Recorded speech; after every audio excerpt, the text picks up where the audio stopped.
Good evening. Hello, everyone, and welcome to episode 10 of XBL 2024. How is your week going? Tonight, joining me, we have the fabulous one, Fabio himself, and we have BMG, who's gracefully taken time away from the Crystal Maze to be here. And good evening, everyone. How is your week going? BMG just had to pry you off Helldivers too. Yeah. After he says, running a bit late. So, BMG. Yeah, but I didn't say why I was running no. late. Here's I the said thing. I Here's was the running thing. late. Here's the thing. I didn't say Next time, you can change your status on Discord to just say that you are offline all the time. No, when you but have all your accounts, your accounts, including your Pornhub accounts, logged into Discord, everyone knows what you're doing. Okay. But I wasn't hiding what I was doing. I was just saying running late. I was running late because the mission was taking longer because I was on with a bunch of fucktards that didn't know what they were doing, and I'm not happy. I'm pissed off because literally, just as we're extracting, it fucking crashes. I was fuming. All them fucking samples I got, all the XP I did, I went around, did all the sub objectives and all that, and it crashes. And I'm not happy. I'm seething. I'm actually seething. So I'm trying to stay calm, trying to stay happy. But they did add a new update though. They've introduced like environmental dangers and things like. Literally, we was on this planet on the round beforehand, just shooting the shit out of stuff. Then all of a sudden, you hear this rumble, everything shakes, and for about 5 minutes, there's just this meteor shower destroying buildings, land, enemies, us, just fucking running around, dodging everything. And I was like, oh, fuck's sake. And then a bloody tornado that's on fire spinning around. I thought, oh my God. If I had hair, I would have pulled it out, but it was fun. It was fun. BMG. So taking into consideration, it's a live service, that you got frustrated, that you are really angry and pissed off. Are you going back to Destiny 2? Not that is such an improvement. I was on, funny enough, yesterday because now I've got Xbox Game Pass again. Thanks for warning us, you piece of shit. You went online, but I got it yesterday. Just shoved the month code on, and yes, I jumped into Destiny 2 because they've introduced the skateboards, but hoverboards, and you can grind through the air. Oh, it's just loads of fun because the Guardian games have started, which is fun. So Titans for the win. How does that work? Pro Skater. What is the name? Guardians game? How does that Guardians work? games. Think the Olympics. Think the Olympics. It's the Titans, the Warlock, and the Hunters competing for the year. Who's the best? And you get this statue and all that done. There's numerous games you've got to play, different modes to earn medals, to bank the medals, and after I think it runs for another 9 days. And whoever's got the most medals banked out of each class, they win the Guardians games. Fair enough.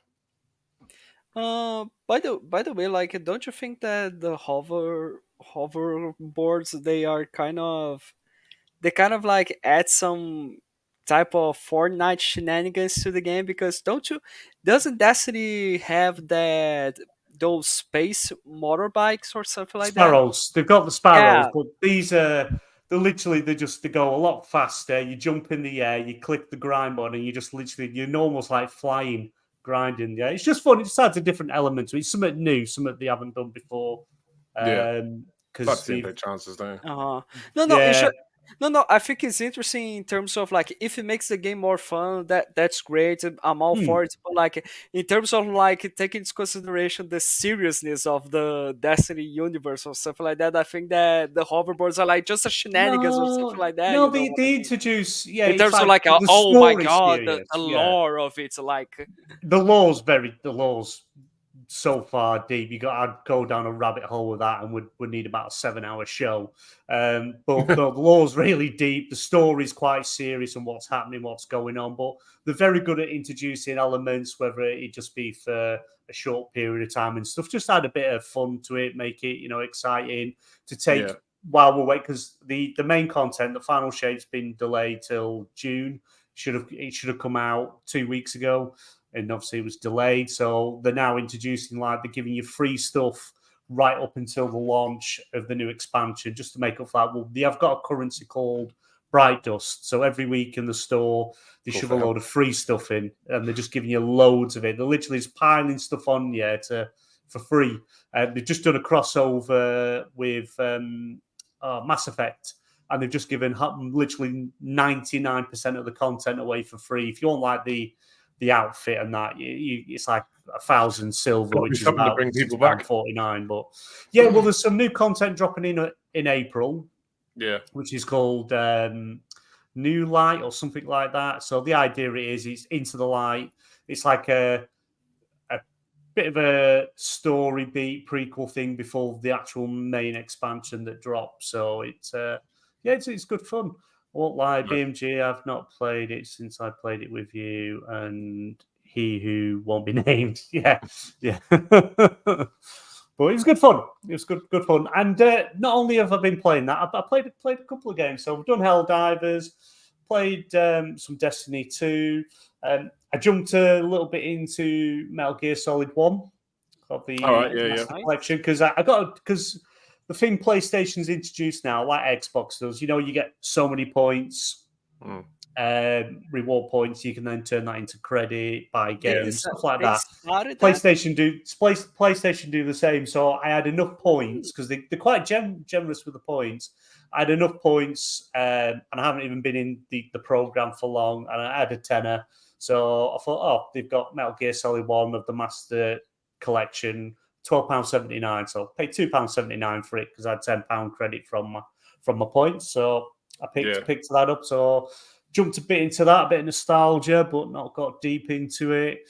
What else did I play? I only did one round, and I got annihilated. Halo Infinite multiplayer. Nice. I did a round of that. It's all changed. Everything's from because I played the multiplayer in that when it first came out, and I've not been to the multiplayer for a very long time. What's this points? Well, if you had joined the rewards program on PlayStation, you would know. And Dazzy, baby, I'd expect you to know about that because you're probably the biggest Sony pony I know. You put me to shame. Okay, continue. But taking into consideration that you played Halo Infinite's multiplayer, did you play the PvE side of it, firefight, or did you actually play PvP? I just did the PvP. Just jumped into a big battle. But I want to do the PvE side of it. I want to have a go. So I'm probably won't be tonight. It won't be tomorrow. I'm hoping for Friday, depending on what I've got work wise. I want to jump into it if I can, or Saturday. Let me know when you're doing it. I'll just hop in with you, and we are going to have some good time. Because honestly, gameplay wise, story wise, and anything else wise, Halo Infinite is really a great game in my opinion. The only part that it was really shitty for a long time, and that 343 still didn't fix, is in terms of monetization, which is pretty bad in terms of the prices that they are charging some of the cosmetics there. But for a long time we had a really big drought in terms of content updates. Thankfully, we are now having more stuff. There's way more available to play. The release date of the game was not very good, but the game itself, the core itself of the game is really great. And right now, Halo Infinite is, in my opinion, is in a good place, but hopefully they are going to learn their lessons from the mistakes that they made with that game on the next one. Yeah. To be honest, and I don't know what it is, because obviously the whole thing's changed from when you first jump into the main screen and everything. Because obviously that has changed from when I last jumped in. But they've literally given me loads of different armor sets that I never had or never unlocked. I just got all this free stuff, and I'm like, oh, this is cool. So I was quite impressed with that. I got all these freebies. So and I didn't even earn them. So that's a win in my book. But I do want to do at some point.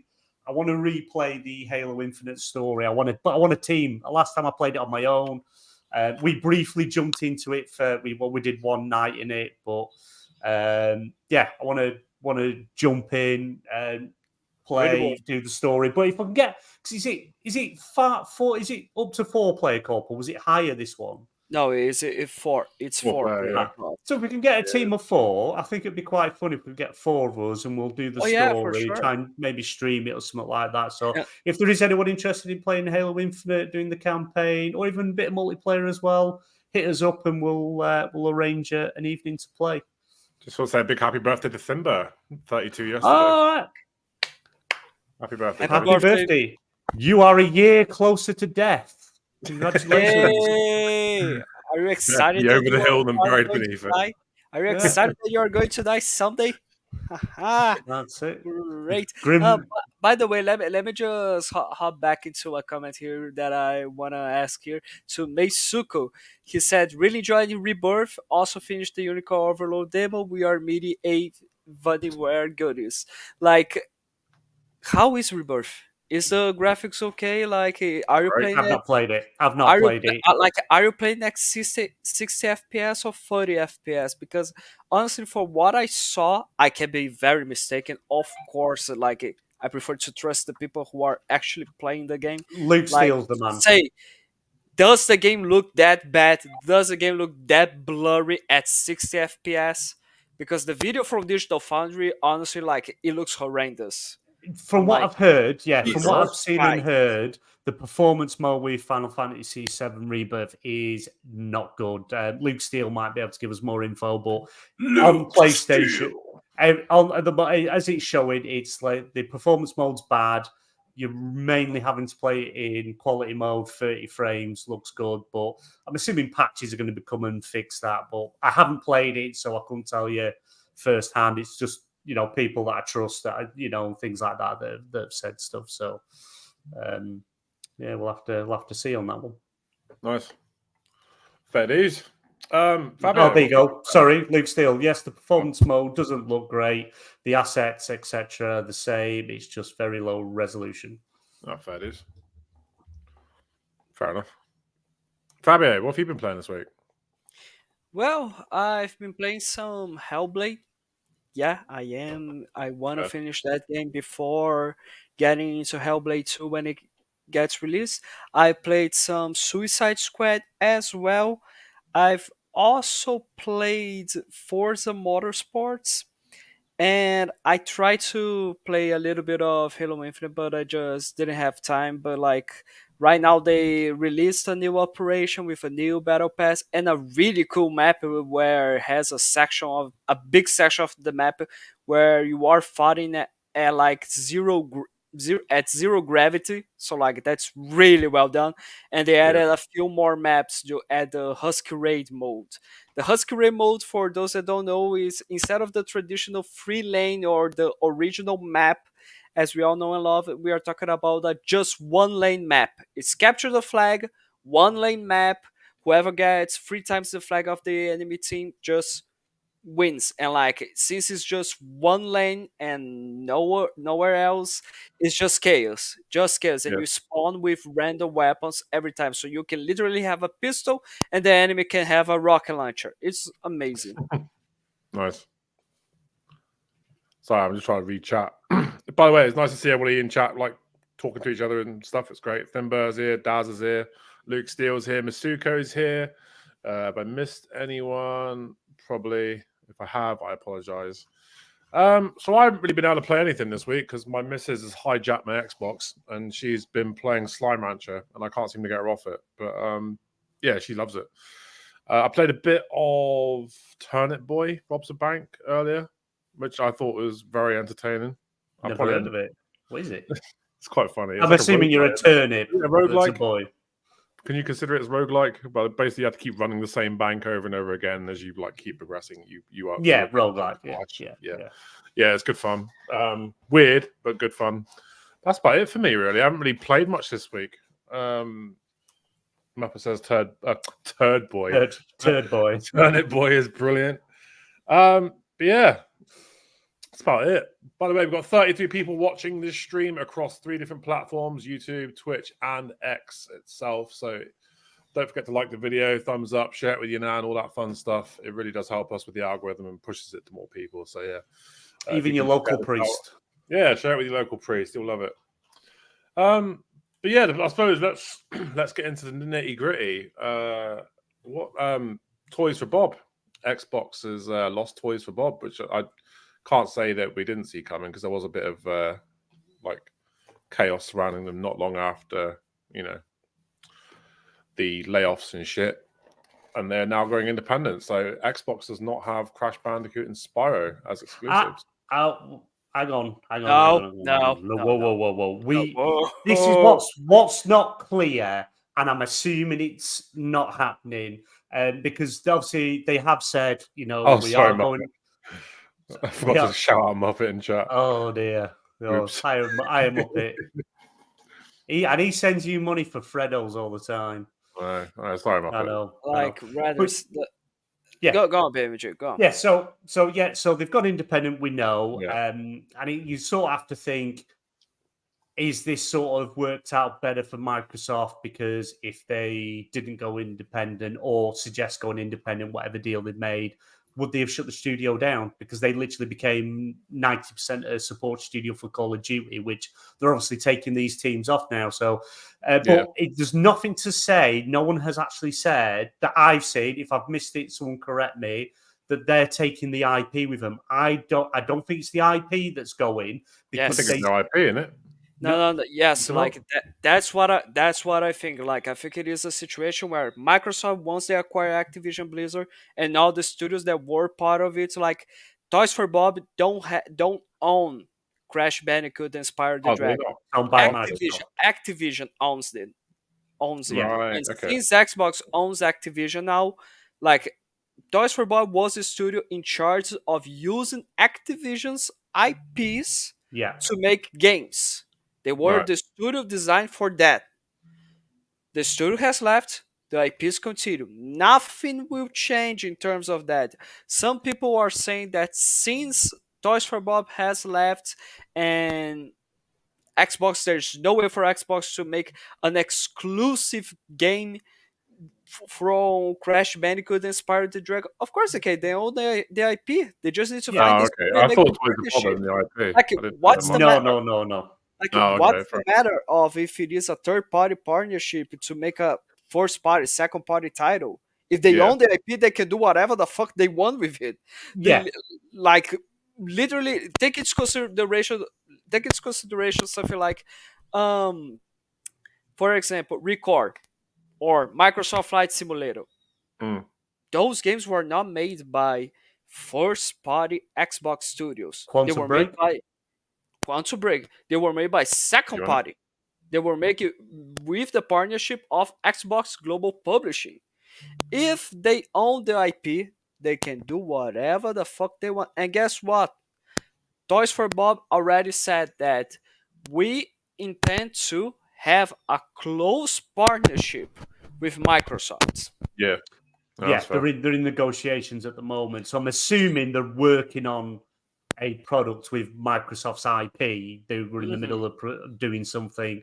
So the idea is they've gone independent. They'll work out the nitty gritty, and then they'll do the partnership. And I'm assuming it won't be a first party game, done by a third party team. I'm assuming it's going to probably go and end up on everything, which is more likely because the more they get out there, the more they sell, the better. But no, the IP hasn't gone anywhere. As Luke says, there's no way Microsoft would let the IP go. It's just the studio was separated. But I think it was going to be, if they didn't, I think Toys for Bob, I think the studio would have been shut down.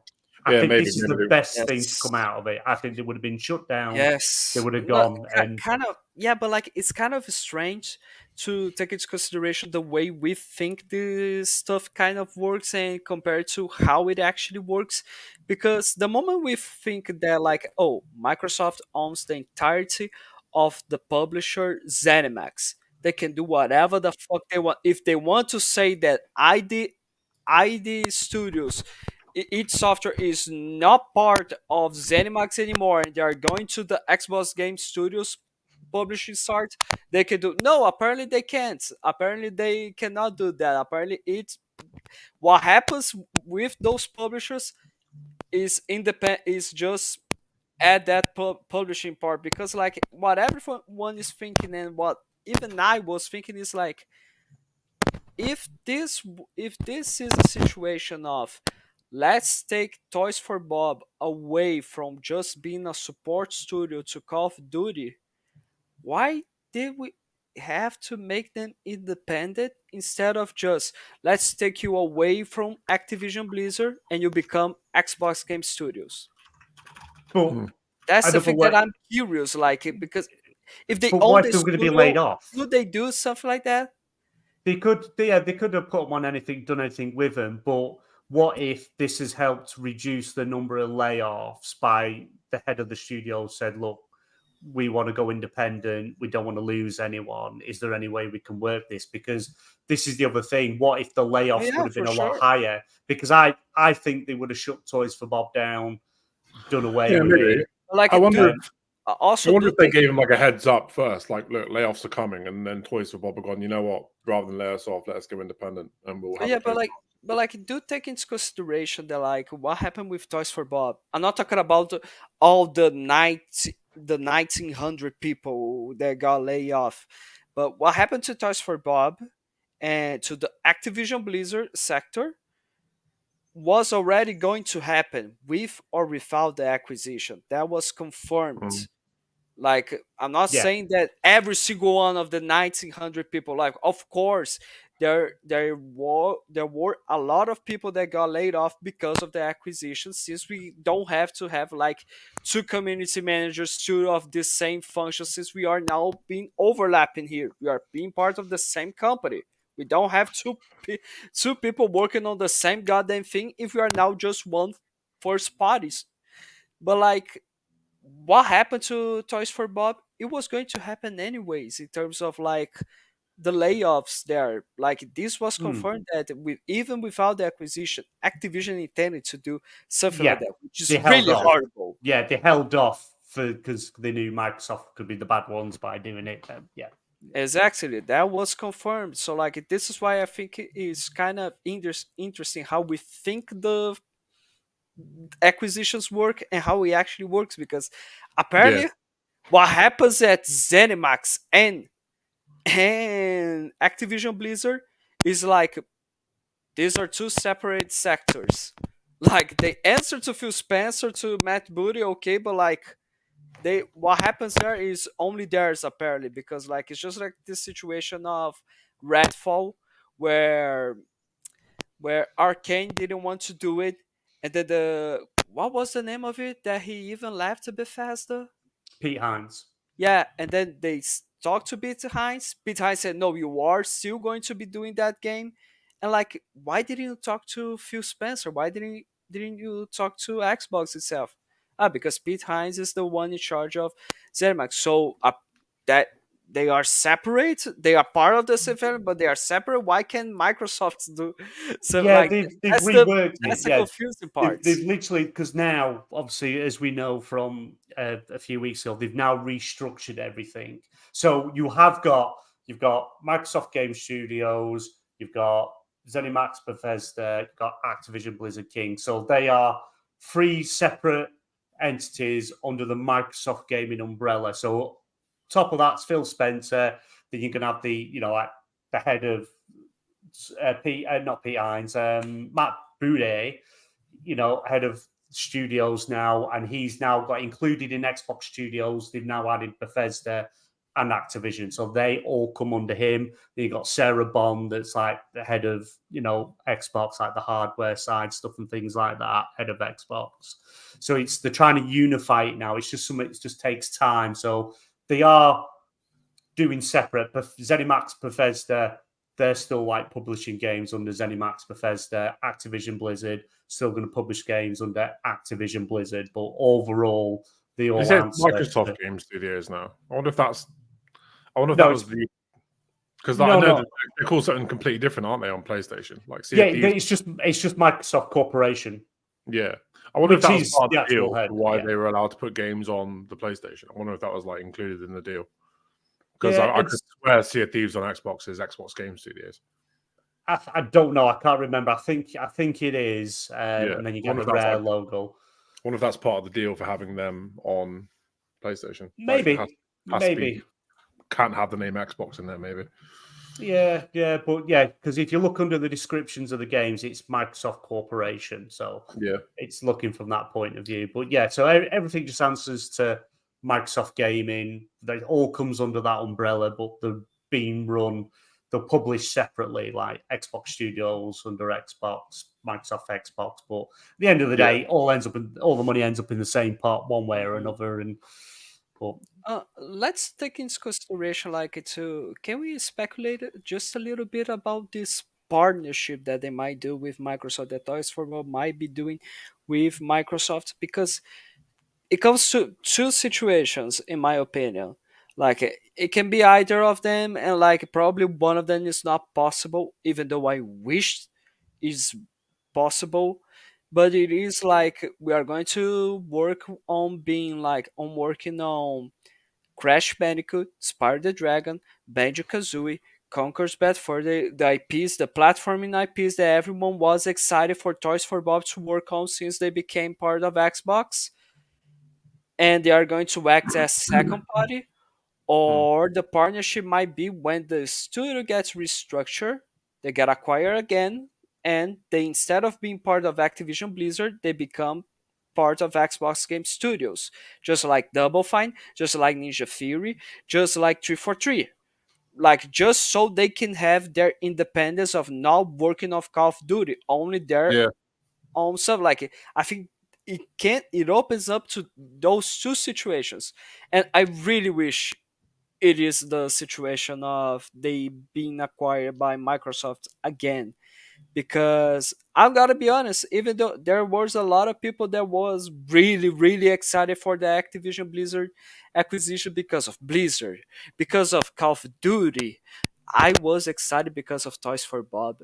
I've been waiting for a new Banjo-Kazooie game since 2008, and ain't for getting that now. so many times we've been listening to Rare and Xbox saying that it just depends on Rare if they want to do a new Banjo-Kazooie. I would, like Phil Spencer said, we would love to have a Banjo-Kazooie game, but we are not going to force anyone to do anything. If the studio doesn't want to work on with, we are not going to force it. And people had the reaction of, why isn't Microsoft trying to do the same thing? The moment Crash Bandicoot and Saint Trilogy, the remaster, the remake of the Crash Bandicoot trilogy and the Spyro the Dragon trilogy got released, everyone thought, why isn't Microsoft trying to at least do a remake of the first and the second Banjo-Kazooie games? You know what I mean? Why? Or something like that. And the moment the acquisition got finalized, The problem with Banjo-Kazooie is only the older gamers going to know what the fuck it is. Do you know what I mean? It was, it came out on the N64.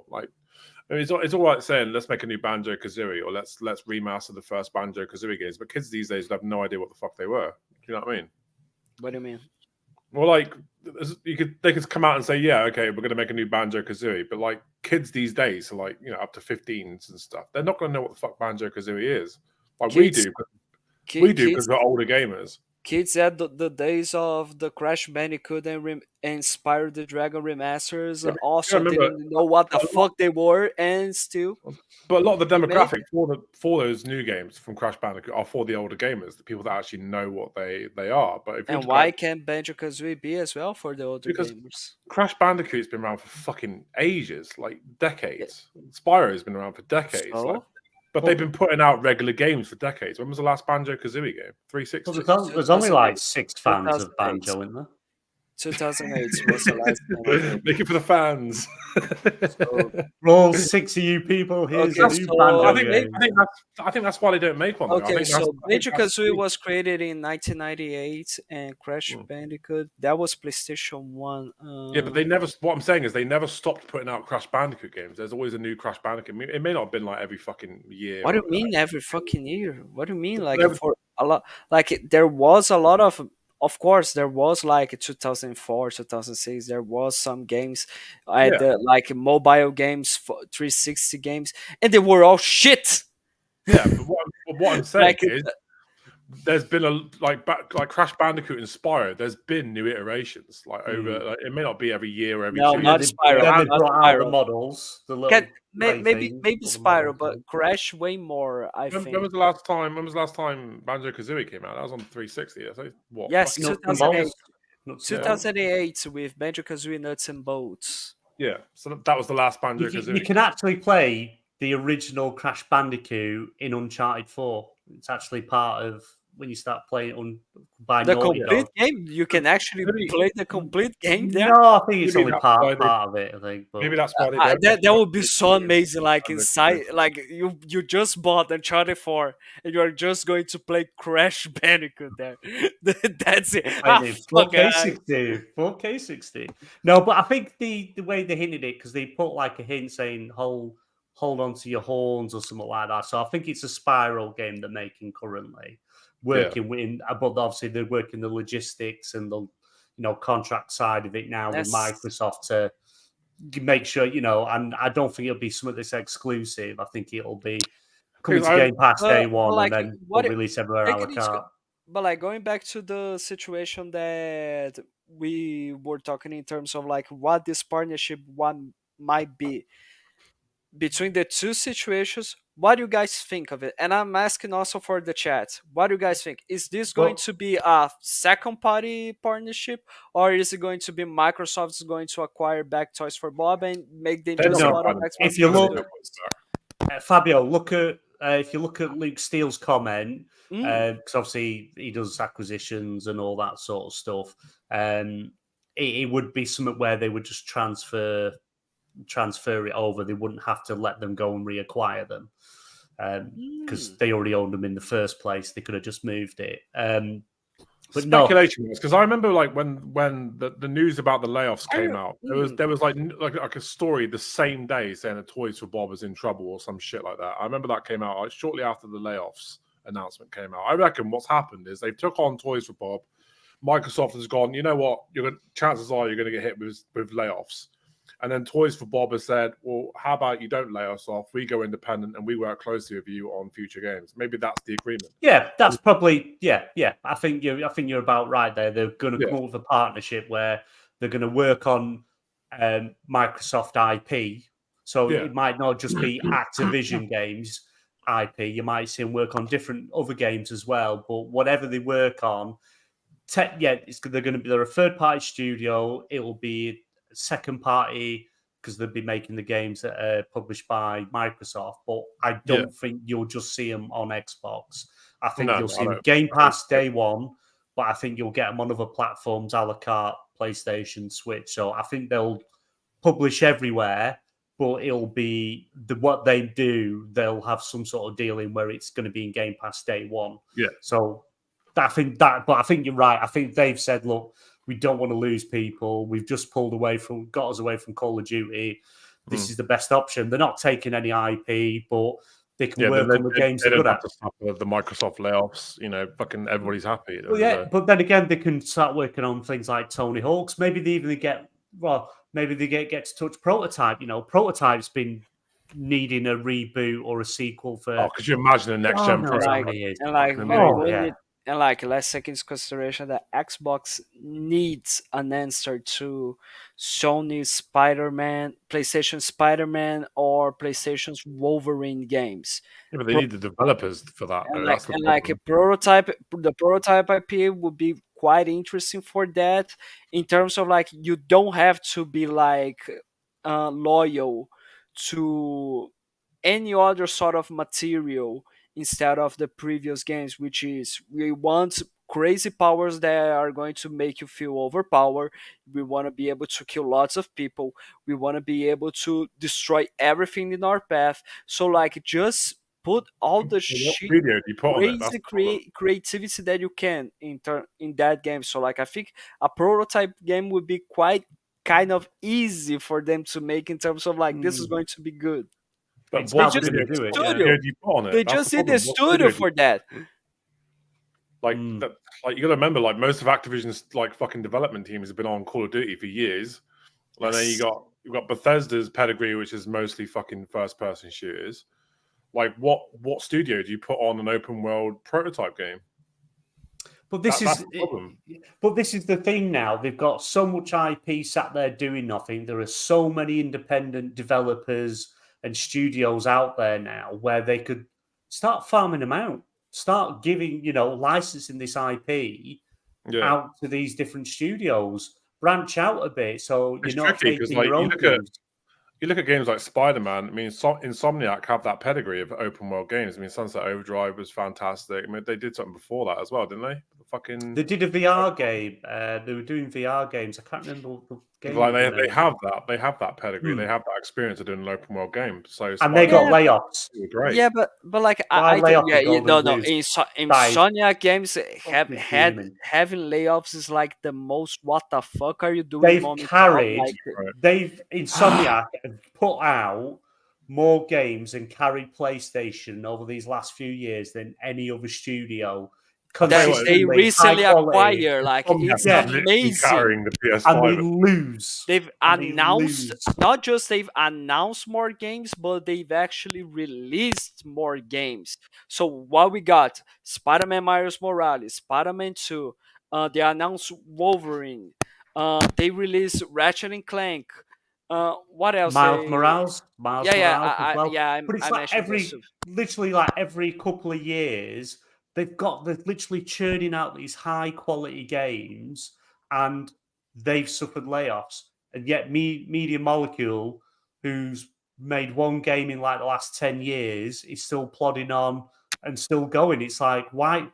Insomniac is your key studio at the moment that's churning out high quality games consistently, shorter turnaround times, and you let them go. You let some staff go. So some of the developers, some of the people they've let go are amazing talent, and they're being let go. One of the things that I find it most interesting is that like Insomniac was not the most expensive acquisition that PlayStation has done. They actually got let's take into consideration for what Insomniac is doing and what they are announcing as fast as they are. Like, Jesus Christ, they got it for really cheap compared to like the biggest acquisition out of the bunch was Bungie, and like Bungie had just two fucking IPs. One of it is already released, Destiny. We haven't had any other announcements other than Marathon, and that's it. Like, the biggest acquisition you made recently is doing like nothing in terms of like in terms of productivity, in my opinion. Like, and you lay off and you make big layoffs on the best studio that you have right now. Why? I'm telling you, man, fucking Bungie was bought as a hostile takeover move. I think that was the fucking game plan when Sony said. I think Sony took them because Microsoft were eyeing them up. I think Xbox was looking to. Then I got the impression that Bungie didn't want to be back at Microsoft anyway. But like, it's like going back to speculation. Like, it seems coincidental. It doesn't. It's not. It seems less than coincidental that fucking Microsoft goes to acquire Activision. Bungie are under Activision, and Bungie break away from Activision. No, they weren't. No, they were away from them. Bungie was never part of Activision. No, that's why they were. Activision owned. No. They only had Bungie Destiny IP. Activision only published Destiny 1. Like, Bungie developed it, they owned the IP, and they just needed the funding side. Activision just did that. They never own. Did you say Activision owned the Destiny IP? No. No, I meant publishing. They had a 10-year deal. They only funded the game. Yeah, it was a 10-year deal. It's just like the situation with Sekiro. Like, Sekiro is published by Activision Blizzard.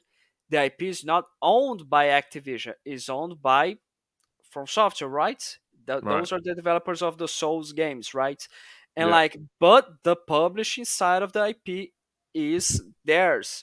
So like, Microsoft owns those, so they can definitely put Sekiro on Game Pass. But it's not like Sekiro is now an Xbox IP. No, it isn't. It isn't. Yeah. Like, one thing that I need to confirm, I don't know if Luke still knows something about this, but like, I think it's quite interesting that what you mentioned, BMG, in terms of like that Sony might have acquired Bungie because Microsoft was thinking about acquiring them back. Because wasn't there a rumor or something like that where Bungie wanted to be acquired by Microsoft. They said they made a proposal of we are going to sell the company for this amount of money. Microsoft didn't buy them, and when they made the pitch to Sony, they made an offer which was for them to be acquired for a much bigger value Was it than for 4 what was billion? for my. Wasn't Was it there 4 something billion? like that? There was something around where obviously Bungie was looking, because obviously Bungie, they had to make job cuts, but even before they were acquired, they were losing money. They needed more of a backing, a bit more of a safety net to keep afloat. So they were floating around the idea to multiple companies to be bought. Microsoft was one of them. I think Tencent was sniffing around them, as well as Embracer. And then Sony as well. Obviously, they went with Sony in the end, which I don't think's the best thing for them. But they've got this, I think they'll probably still have this buyout clause, like they've had with everyone else. But I seem to remember the rumors going around about fucking they went to Microsoft first, but Microsoft thought they were valued too high and didn't want to offer them what they wanted. Yeah, I think when they were floating the idea around to many other, companies, but I think also they sort of sniff around Xbox first, sort of saying, look, give us X amount and we're yours again. But obviously thinking Microsoft would just buy them because they've got the money to spend, and obviously that didn't. I'll tell you what's really interesting about this current landscape is like recently all it seems to be is PlayStation lays off this, PlayStation cancels that. And then we had that fucking preview today, and Xbox seems to be in pretty good fucking shape. I mean, they've got a lot of games coming. Do you know what I mean? Like, as of today, like the news seems to be fucking Xbox has games coming, Sony suffering mass layoffs. Like that just seems to be what the how many of them games are third party? How many of them games come to PlayStation Day? Again, whenever you do a partner show, state of play, you're not going to advertise your rivals' platform coming to them. You're just going to show your platform. But I bet you by now there's probably something on Twitter for PlayStation saying, "Oh, these games are coming to PlayStation." By the way, Unless if it is Minecraft, like every single Minecraft release, I think during Xbox free where they announced Minecraft Dungeons, they showed the PlayStation logo saying this game is also coming to PlayStation, it is coming to Nintendo, stuff like that. I think only Minecraft's the only IP where they do something like that. But other than that, it is quite normal to. It's because it's the marketing rights and stuff. Yeah, it happens. It's happened for God knows how many years. Yeah. The thing is, why does people always think that if Sony does that, it means that it is exclusive? If Microsoft, you just said it. Yeah, but you've just said it. That's why they do it, because if you see PlayStation show up at their show and it only shows you PlayStation logo, you're going to automatically think it's just PlayStation. We know that we've got with the social media stuff we've got, and part of like what we know of games and the companies and things like that, we know they're going to come to other platforms. But the mass majority of people that don't know half the stuff that's going on will see PlayStation and think, I can only get it on PlayStation. Look at Hogwarts Legacy. They had the marketing rights to that. It was Randall Four. It was his sister was on about getting it for her daughter, and she said, where can I get a PlayStation to get this game, because it's not on Xbox? And he's like, no, it's Xbox as well. He had to explain to her, no, it is on Xbox as well. Oh, well, it only showed PlayStation. It works. That's how it gets a lot of people in, is they just say, oh, I can only play it on Xbox, or I can only play it on Nintendo, can only play it on PlayStation. And that's how they do it. So it's just a marketing tactic. It's been done like that for how many years? God knows how long. And sometimes it works, sometimes it don't. You mass people that don't know half the stuff that goes on in the industry will just say, oh, Suicide Squad, PlayStation. Oh, you can only get it on PlayStation. And then, same with Xbox. Oh, I can only play this game on Xbox, so I've got to get an Xbox. They don't look any deeper than what's put in front of them. It's because the casual gamer doesn't really give a shit. Either that, and and when you have some things like IGN, that always say something like, this game is coming to PlayStation and PC, and like it's actually coming to Xbox as well. But Yeah. But this was just a Battlefield. fair mistake. No, but Battlefield, the Battlefield remake, remaster, they announced Battlefront 1 and 2. Yep. It didn't first mention Xbox, it mentioned PlayStation and Nintendo. Yeah. That's what I mean. It's a tactic, it's a marketing tactic, it's a way to pull people into your ecosystem to make them think it's nowhere else. That they've done for years on end. Well, and it works. It does work with a lot of people, you know. We kind of look into things and we see the posts on social media. Some of these people will never see that, you know, parents that are, you know, the kid wants this game and think, oh, well, it's only on this console, so I'll have to buy this console and this and that game for them. They don't look any further than that, and that's what they're doing. That's who it's aimed at. They know people like us and that are in the same sort of space. We look into it more. We, you know, look more at, that's advertised for PlayStation, right?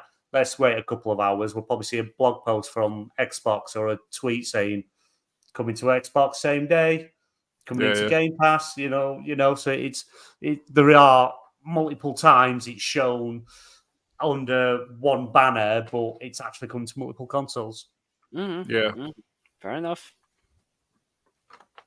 What did you ask me about Bungie? Sorry, Fabio. I can't remember what you even asked me. I think I just completely went off what you asked. No, like, but going to the situation of Bungie, then like it was just, wasn't there a rumor where like Bungie came to Microsoft saying like, why don't you guys acquire us? They made a price. Microsoft refused them, and then they wait to PlayStation. Why don't you acquire us? And they made it, and the value that they pitched, saying that we are going to accept being purchased by you by this value, was higher than what they told Microsoft. Wasn't there something like that? I think that's because they were allowed to remain multi-plat. I'm just saying that as a rumor. I'm not saying that I don't think this it's the actually multi-plat. happened. I don't think the multi-plat It's what I think Bungie, why Sony really wanted them, was for the live service aspect. Yeah. Because Bungie, even though they have got a lot of issues going on, but they know how to make a live service game. They've kept this live service game running for literally, we're coming up on, I think we're literally 10 years. This live service game has been running. Will be 10 years. Destiny 1 came out shortly after. Like, 2014. Taking into consideration, it doesn't matter if Destiny 1 was not critically acclaimed. It doesn't matter if Destiny 2 wasn't critically acclaimed. There's loads and loads of people that during those years kept Bungie alive because they kept playing and kept on consuming microtransactions. Yeah. That will happen if they put out a fucking good game that people. So like, honestly, honestly, that's why like you don't need to you shouldn't pay attention to grades, honestly, in terms of to see if a game is successful or not. You shouldn't pay attention to just a simple number that is based off a person's opinion to say if a game is good or not. Played, it can be a shit game for another person, but if you enjoy it, that's what matters. But it's Bungie. It's the expertise they wanted. That's what they were after. Yes. Their groundwork and how they do stuff, how they run, how they do what they do. It's not necessarily, having Destiny 2 and now earning all the revenue off that is a huge bonus for PlayStation. Yes. But that's not what they acquired them for. They want to build, and they're still looking at pushing for these live service type games. And letting Bungie, letting them make decisions on stuff. They played a part in the Last of Us, multiplayer being shut down. What there is or isn't about that, I don't know. But they said what they were trying to do wouldn't be sustainable. It wouldn't work.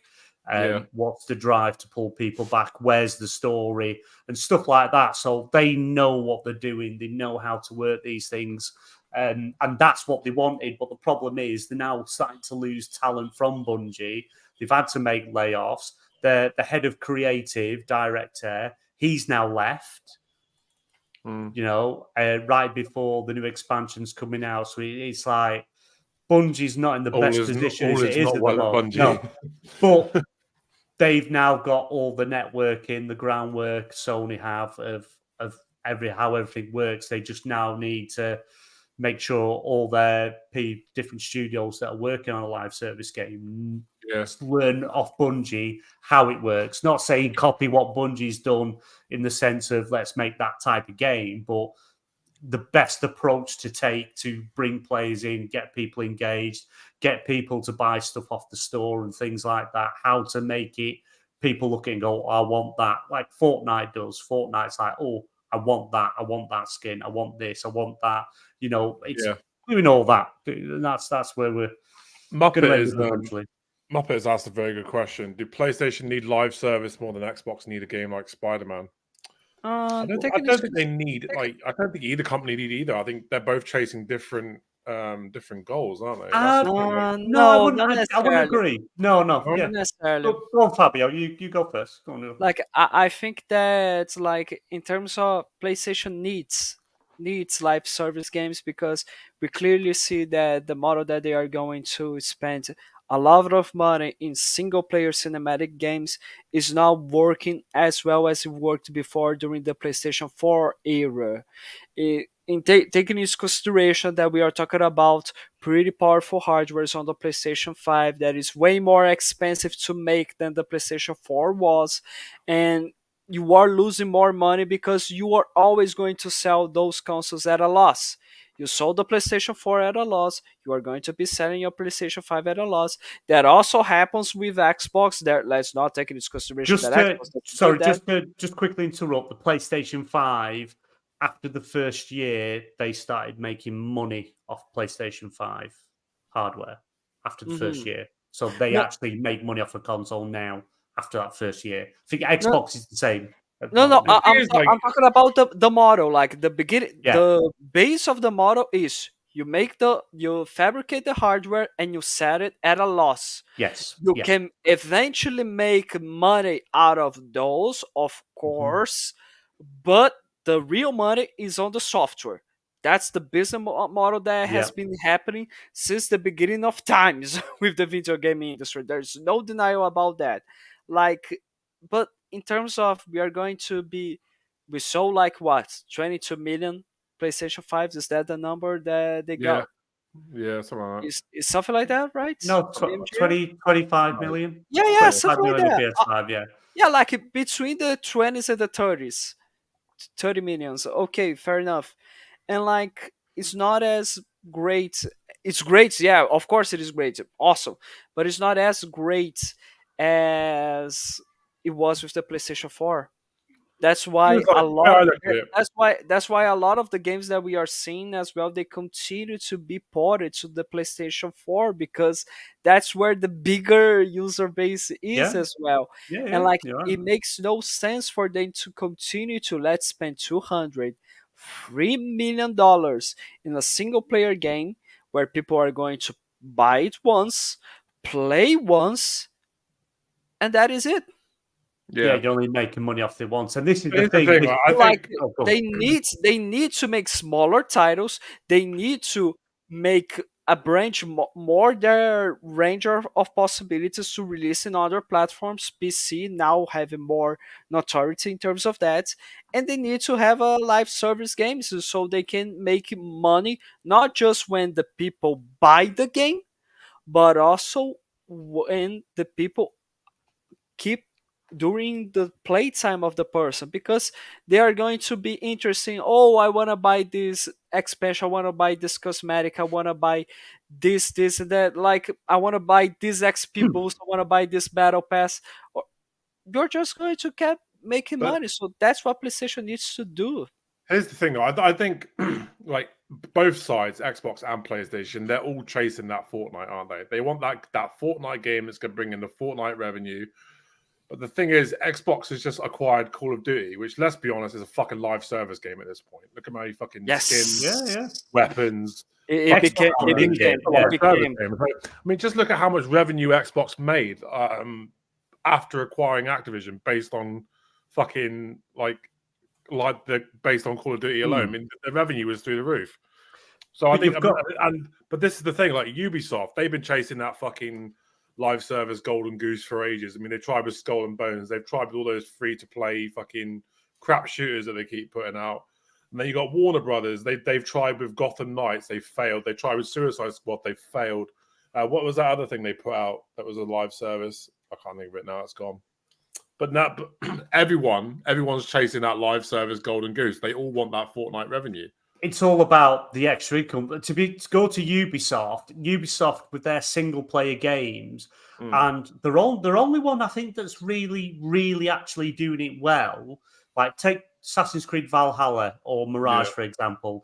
It's a single player game. That's the game, but you can now have a store to buy boosters, so you can level up quicker, new cosmetics, credits to buy weapons and things like that. So they've kind of figured it right. It's a single player game. People are going to buy the game once that's it. But now we can introduce expansions, introduce these boosters we can charge for, these weapons, cosmetics, and things that will give you extra power.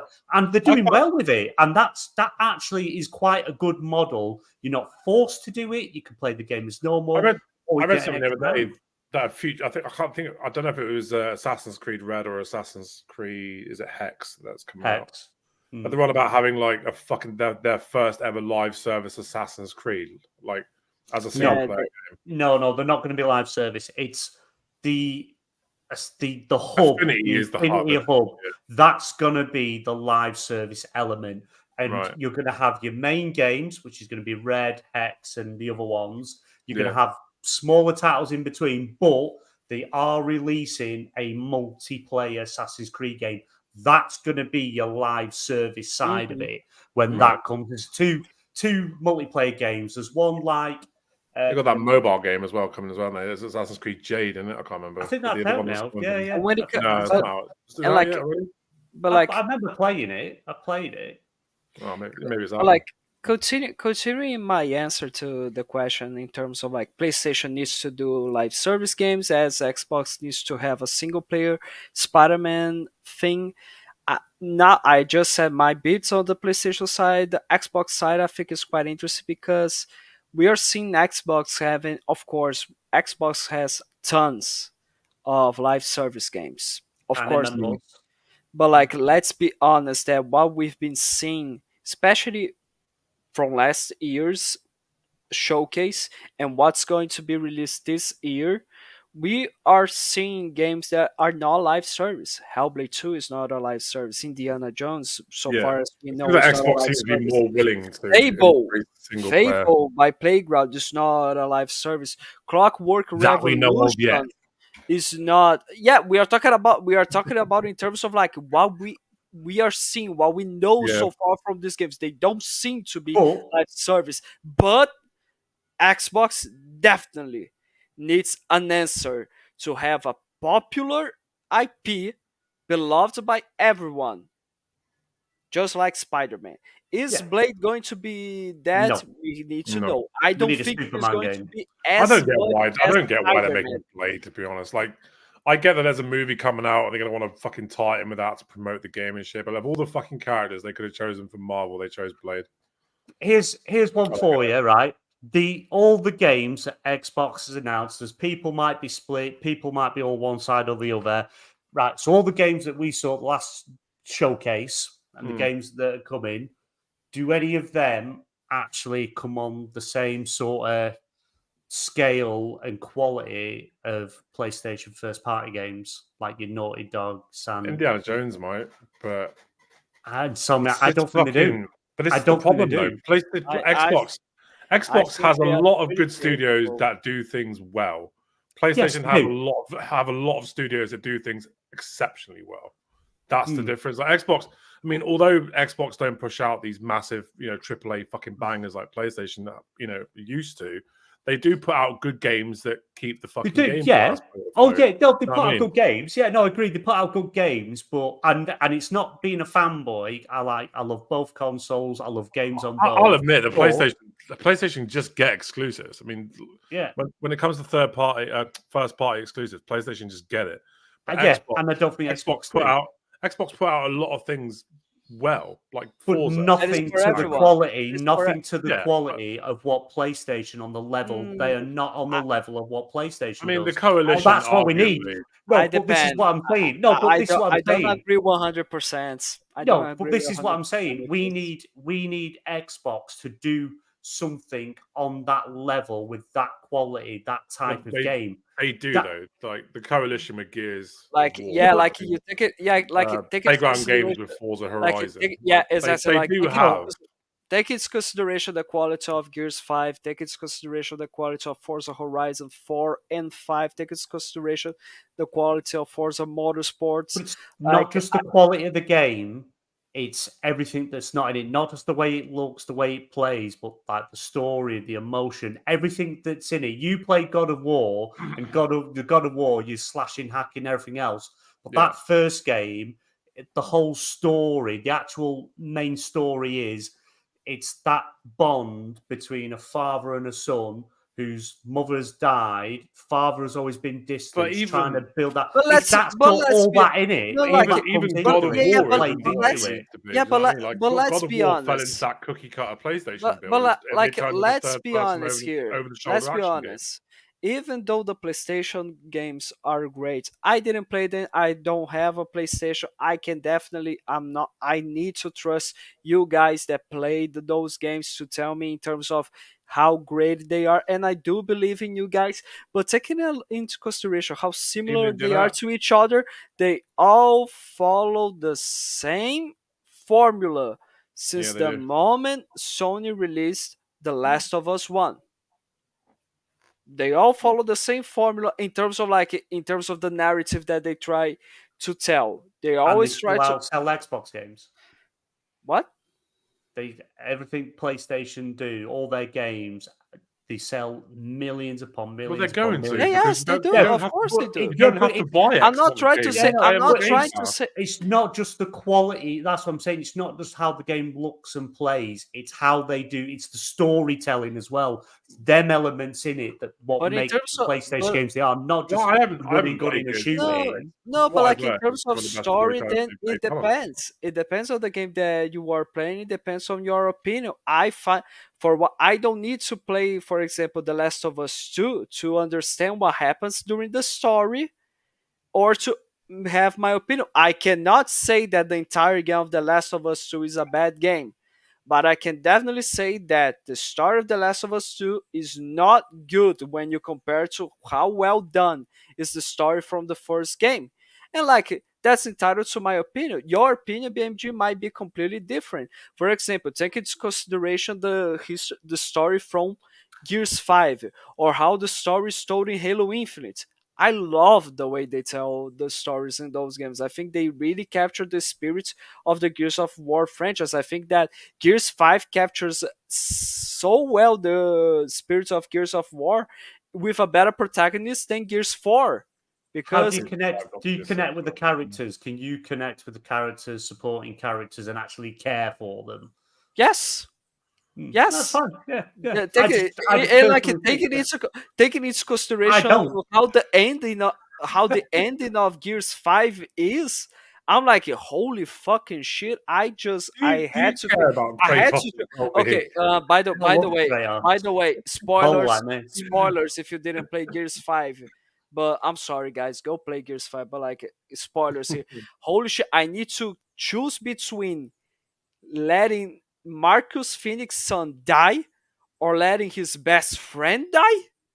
What the like it Cheers, is a Fabio. I don't need to play it now. Awesome. Yeah. it is a situation Well, where it that's- is like Jesus Christ. See, like, I had that point because I had played Gears 5 and I just clicked the first one. I didn't even read which one I killed because I've not, even though I played all the Gears, I was never emotionally invested in Mhm. any of the characters. It was No, just no, run don't- to, But the best thing about Gears 5 is you find out your nan is banging aliens. Fair enough. your That is nan the is best banging thing aliens. to I'll come tell you out what, of Gears just- 5. no, That but like- queen Just to go back to banging what you were aliens. saying- No, just to go but back like to what you were saying earlier, BMG, about Xbox doesn't have a studio that can put out, a stellar exclusive. Forza Horizon is the best racing game ever made, in my opinion. No, they can make that's racing games. That's a hill I'm willing to die on. It's Like, no, there's I'm not nothing saying. on PlayStation I'm that not can saying match they Forza make. Horizon. I'm not saying they make bad games. I don't. I like the games that are made on Xbox. I enjoy playing games on Xbox. I enjoy playing games on PlayStation. What I was saying was they have Xbox up to date as we stand now haven't made a game on the. I would say the quality and level and story and everything else and how you get invested and pulled in by these characters than what PlayStation has. Nothing, none of them compared to Uncharted, That, Last of but Us, But God of BMG, War. but PlayStation, BMG, though. That's my opinion. That's just my yeah, opinion. that's the That's my situation. opinion. That's the situation we're dealing with. We are not dealing about necessarily facts. We are dealing about Yeah, purely that's it. opinions. We're just having a And yeah, conversation. yeah, let's be honest. If I say that like Halo Infinite or like Gears 5 are amazing games, we are not talking about facts. We are talking about my opinion as well. Opinions. As Yeah, well opinions. as that's what and that's why I need to highlight once again. Do not trust reviews. Do not necessarily trust grades because You should always those form are your own all opinion. based on opinions. They Yeah. are not facts. You are the one who decides if a game is good or not. If Crackdown 3 was shit for someone, well, it was good for me. I enjoy Crackdown 3. Yeah, it's all opinion, but I don't know. Like, I agree to some extent, but then you got to remember, like PlayStation 4. Yeah, of I mean, course. their whole method for the entire generation was to put out the same fucking game, just told in a different. I mean, let's be honest. Days Gone, God of War, The Last of Us, fucking, they're all the same game. They're all over the fucking shoulder, third But the party, thing is, third person sob stories that people just bought into. I mean, but they the even thing changed. is, They even changed God of War from being a hack and slash to a fucking father-son simulator. but the Well, thing, but rather, it's but like no, playing a but the thing movie. is, It's like rather, playing movies. rather, but the Xbox. thing We've is, had this. Hang on, we've had this argument many times before. Xbox, they just do FPS games pretty much. FPS I racing disagree. games. I But disagree. again, completely. it's FPS games. It's all the same. All over the Gears of War, over I mean, the shoulder. they have. All the same. I'll Halos, admit all the they've same. got a lot of fucking developers now that mostly do FPS games. Granted, but then look at the showcase today. They've got these fucking games that are being worked on that appeal to everybody. They're not just relying on one cookie cutter build to get them through a generation. but Like rather, PlayStation 4 did. one thing that you need to understand, like, is even though a lot of people, you and I, we agree, and like even BMG, he does agree as well in terms of like that. Yes, Sony is using the same formula for their games. Yes, but why are they using? Because it's working. If I wasn't Because it playing this sells. game, Because it works. They are selling millions of copies. They are selling consoles. People are enjoying those games, and like even they are more story driven games. People really enjoy. Xbox is more in terms of gameplay, and when it comes to like, oh, they changed the hack and slash God of War for what we had in God of War It's still 2018. it's still hacking. Let's be honest. Let's be honest. is it though? It needed Is to it be though? changed because God of War Ascension was not good. Yeah, but That was fucking David Jaffe in his low times was Ascension. That Ascension was a bad game. Let's be Bad game. honest. You may have fun with God of War Ascension, but for that when cinematic experience. but when you compare with how God of War 1, 2, 3 were Yeah, made, completely and different after game. that you had God of War Ascension, it's like, okay, the series is kind of, I think the series is dead, right? And then 2018 comes and like instead of like making the game feels the same, they change it. Of course they're going to change it. And it Yeah. worked. Yeah, it's. So But they Sorry, do need to change. just to briefly interrupt you. We've got 50 viewers currently watching the stream. Thank you to everybody that's actually tuned what are in you guys doing with your lives? to check us out. If you're watching on YouTube, don't forget to like and subscribe. If you're watching on Twitch, don't forget to throw us a follow. And if you're watching on X, then just share it out. You know, share it with your nans. You'll love it. But yeah, 50 of you watching. If you could just like and share it all out, that'd be fucking great. But yeah, anyway, continue.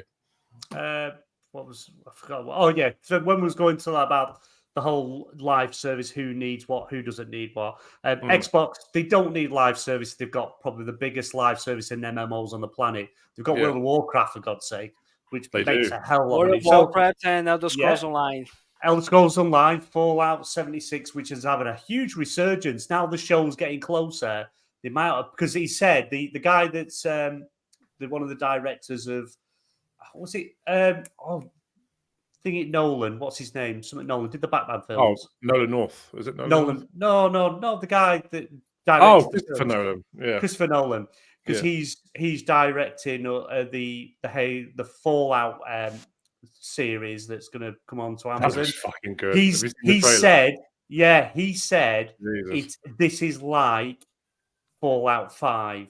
So he's literally that's how what he Yeah. says it is, and the story. I was surprised at how accurate shit Yeah. was. I mean, to be fair, I mean, Like, I don't agree with the casting for the Borderlands movie, but fuck me, it looks like Borderlands. Do you know what I mean? It looks like the game. So I'm I'm on. mhm. I can't wait to fucking. I Yeah. can't wait to see the movie. Honestly. Yeah, but continue, Although, Benji, with Yeah. what you were fuck going to out. say. with Yeah. So Xbox and PlayStation, go on. yeah, that's it. Sorry. So like Xbox don't need that live service element because they've got that Yes. nailed down perfectly, and they Sea have. of Thieves, Nobody can knock it. Grounded, especially now that those games are coming to PlayStation and Yeah, Switch. your Halo Infinite multiplayer, your Master Chief multiplayer side of it, all that they've got that nailed down to a T. And we have got a lot of single player games in the works, so we'll just have to wait and see how they come. On the PlayStation side, it has been said in their earnings, Hiroki Toki Doki Doki Moki, it's turned around and said, they are sort of sticking with what Jim Ryan sort of laid down. They need to make games. What they're doing is not sustainable. What they're doing they can't continue going the way they're going to do.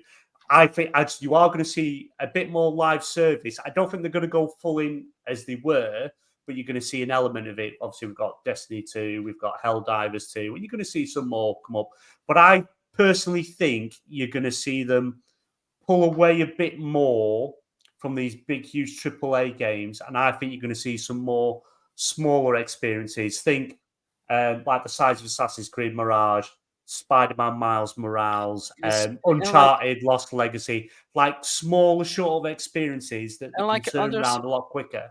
And let's be honest, this is not a bad thing. That doesn't mean that the games are going to be bad. No, That it's a doesn't good mean, thing. like Helldivers is a game like that. Like Jesus, Hellblade 1 is a game that was developed by 20 people. Like a team of 20 people.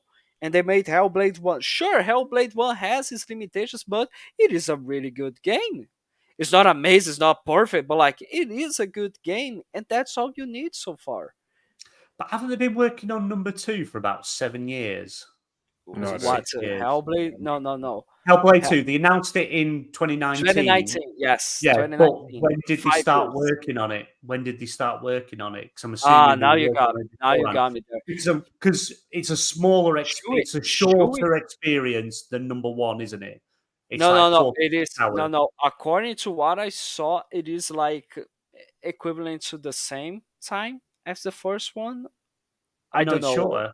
It's I don't know. shorter. It is going to mean, be try- shorter. It's Trying to shorter. say that Hiroki Totoki could be the fucking sequel to Parappa the Rapper. Yeah. Oh my god, that would be so amazing. Parappa the Rapper. What? How many Parappa the Rappers? You see, like we just. Here's the thing. Here's the thing. The smaller IPs. Here's what they could do. PlayStation could bring back some classic IPs from even the PlayStation 1 era that they own. Again, who would buy them? There's people that really. How This many is the problem. people? Like you gotta think like who are these games going to appeal to in this day and age? I mean, like teenagers aren't going to know what Parappa the Rapper is.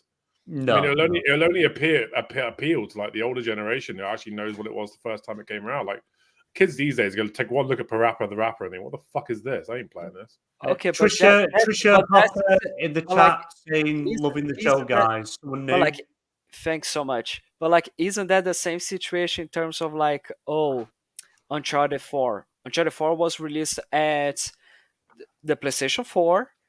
In which year? Uncharted 4. Let me check here. When 2016? 2016. And Uncharted 3 was released when? 2011. Hmm. So the kids at 2016, did they care about Uncharted necessarily?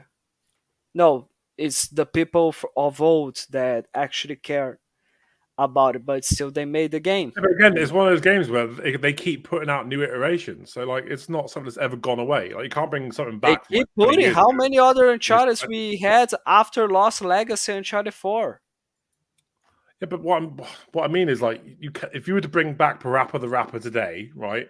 Nobody's gonna know who the fuck that is. At least Uncharted's like kind of stayed on the map. Even if they did put out a game every year, they kind of stayed on the map. Like, it's been 8 years since the last game. Does that mean that we are not going to be having another Uncharted? Because no, because the kids nowadays don't care about it anymore. No, then is I that got Uncharted. Naughty Dog. I've finished with Uncharted. Uncharted 4 from Yeah, they did say that. Naughty Dog is finished. It is apparently the rumors that are out there that are quite strong rumors. There is a Uncharted reboot coming from a different studio, but Naughty Dog, like not producing, but they're involved. They're like this. It's just like the situation of Rare and Banjo. Like we are tired of doing the same thing that we were doing before, so we are going with Sea of Thieves, and that's it. Like something like that. Okay, but like again, my point. I'm just trying to think of if we are going to take into consideration the kids nowadays. That's what matters. Then who the fuck is going to buy a new Uncharted? The guys that played the previous games before, the guys of old. They just see the name PlayStation and know it's excellent. Yeah, but everyone's like, oh, we should bring back Cypher. So why should you care about demographic when it comes to Parappa the Rapper? Because nobody's going to know who the Rapper PlayStation. That's it then. But nobody's if they see PlayStation and they think it's excellence, then that's it. Anything that I tell you, I'm just pissed off that I'm not getting my new Twisted Metal game. That's where I'm upset. I just hope we get a season 2 of the fucking show. I thought the show was great. Where can you watch it in the UK? Because I haven't seen it. I've not watched it yet. I want to watch it. Is it on Paramount? It might be on Paramount. No, it's not on Paramount. It's not on anything. I can't find it anywhere. All right, I downloaded it because I'm a dirty pirate. Yes, Luke, you're right. Uncharted did have a massive hit film. We love Tom Holland. It's an awesome film. I got when they did massive hit is a stretch. They did a whole thing with Uncharted 4 to re-release it on PlayStation 5. And they were giving away free cinema tickets to the film that came with it. I think I gave them away on Twitter because I was going to watch the film anyway, but I gave the tickets away on whoever. Twisted Metal's on Paramount Plus.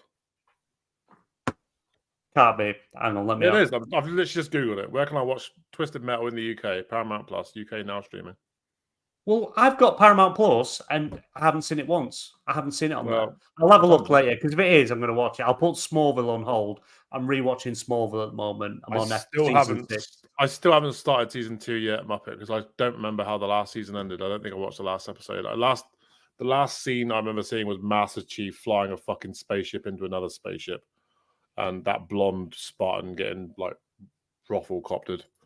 That's about it. That's all I remember. I need to go back and watch the last episode. I've just started watching House again.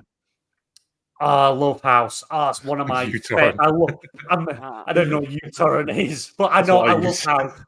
House is really good. House is really good, but sadly, like the last season was just the ending was horrible. I thought it was great. I thought it was perfect. The ending of him faking his death, his friend is going to die out of cancer anyways, and like both of them just say, fuck it, let's go ride our bikes. You gotta look at like the hidden message. He gave up his career doing what he loves, diagnosing people, faked his own death, so he will never be able to work in hospitals again. Just so he could spend his last month with his best friend. I love Hugh Laurie. Amazing actor. No, that's an amazing. And when you take into consideration that guy is the father of Stuart Little, that's just make it so much better. It's so amazing. Like he was the father of a rat. Yeah. If you haven't seen House MD, I can't recommend it enough. You'll love it if you're a big fan of Grey's Anatomy and stuff. Awesome show. Awesome. No, I thought the ending was perfect. I thought like the yeah. season before the ending was a bit, but I thought the way that they allowed him just to like give up everything about his life just because spend his final months with his best friend was perfect. No, you don't need to watch the ending now. Spoiled the whole fucking show for you. No, you're welcome. Oh yeah, but it's the episode. Everybody dies. It's been out years. It's been out fucking years. But yeah, think about starting Breaking Bad again.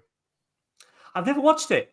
Oh mate, you need to. I've never watched it. Oh, It's just never appealed to me. Best television You don't. So I have a problem with TV series because I am not able to watch any of them to the end. Like House was like I think the last one that I watched to the end of it, but like it wasn't. It was just me and my father we bought the DVD and we watched it all together and that's it. But like, is that because you don't get them in Brazil or?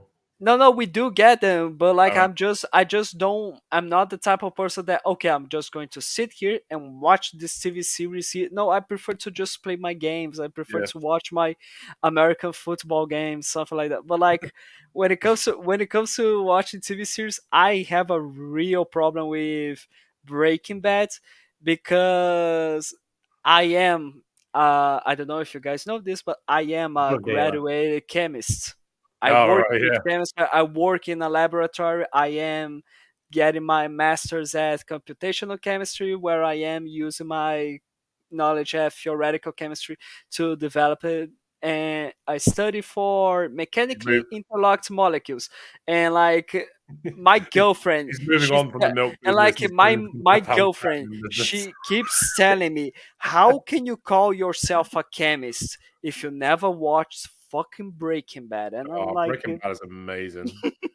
It's amazing, honestly. I don't know why I've not watched it. I agree with Luke Steele. It's one of the greatest shows ever made, honestly. I've never watched Better Call Saul, but Breaking Bad is just fucking... It just passed me by. It was one of the first shows that every time I would finish an episode, I'm like, right, I've got to watch the next episode. I have to watch that. It was just one of those. It just kept me gripped from start to finish. What's it on? What can you watch it on? Netflix. It's on Netflix. I might start. Yeah. I've got a couple of shows because I've got the new episode of Halo tomorrow to watch. Oh, the last episode was absolutely pointless. The biggest pile of dog turd I've ever seen. It's literally nothing. Nothing happens. They're just literally walking around moping. That is it. They're literally moping and complaining. They don't do anything. You don't see any shooting, fighting, just walking around moping and complaining. It was the worst episode of season 2. Luke, just to reply to you, I tend to wait until shows run their course and then just binge watch the whole thing. Like, I remember when I was actually going to start watching Better Call Saul, and I was like, "Do I start it now?" Because I don't like being that guy that has to wait a week for the next episode. I'd rather just smash them all out in one go. That's why I still haven't watched Game of Thrones. They're all out. All Game of Thrones are out. Yeah, I know. I haven't got around to watching it yet. I've been meaning to. I mean, Sopranos is a classic. Oh, I love Sopranos. Yeah, absolutely amazing. I've never watched Deadwood, but Sopranos is just it's awesome. It's definitely worth a watch. Better Call Saul's done now. Yeah, I'll get around to it because Breaking Bad. Just honestly, every time I got to an end of an episode, I'm like, right, I would sit there and I'd watch the whole fucking season, like in days. Is it the guy from Better Call Saul? Is he the guy that was in that film called Nobody? Yeah, it's on Netflix. Yeah. Have you seen that film? Yeah, it's great. How good is that? It's like John Wick if you bought him off Wish. It's awesome. And the music. He had a heart attack shortly after making that movie. Oh, did he? Yeah, he had a heart attack. Yeah, he's all right. That was I can't remember his name. Paul Odenkirk, is it? Yeah, Bob Odenkirk. Yeah. If anyone hasn't watched it, I highly recommend watching Nobody. It's such a good film. Even from the trailer, the music tracks they put in for it's just insane. Yeah. It's absolutely awesome. And he gets his art while cooking out. Boys, we still need to talk about the Xbox events. Yeah, let's what was your guys' opinion on today's preview? Yeah, that's part of the preview. I know it's really good. I'll go first because mine be quick and easy. I didn't enjoy it. None of the games appealed to me, and there ain't going to be any games I'm going to play. BMG is the kind of Exactly. gamer that these fucking PlayStation guys are chasing, because he's all about that live service trash at the moment. That's all he seems to play. Like BMG is the type of guy. With one the big wheel, the Fallout Shelter type one. Like, Yeah, that's great.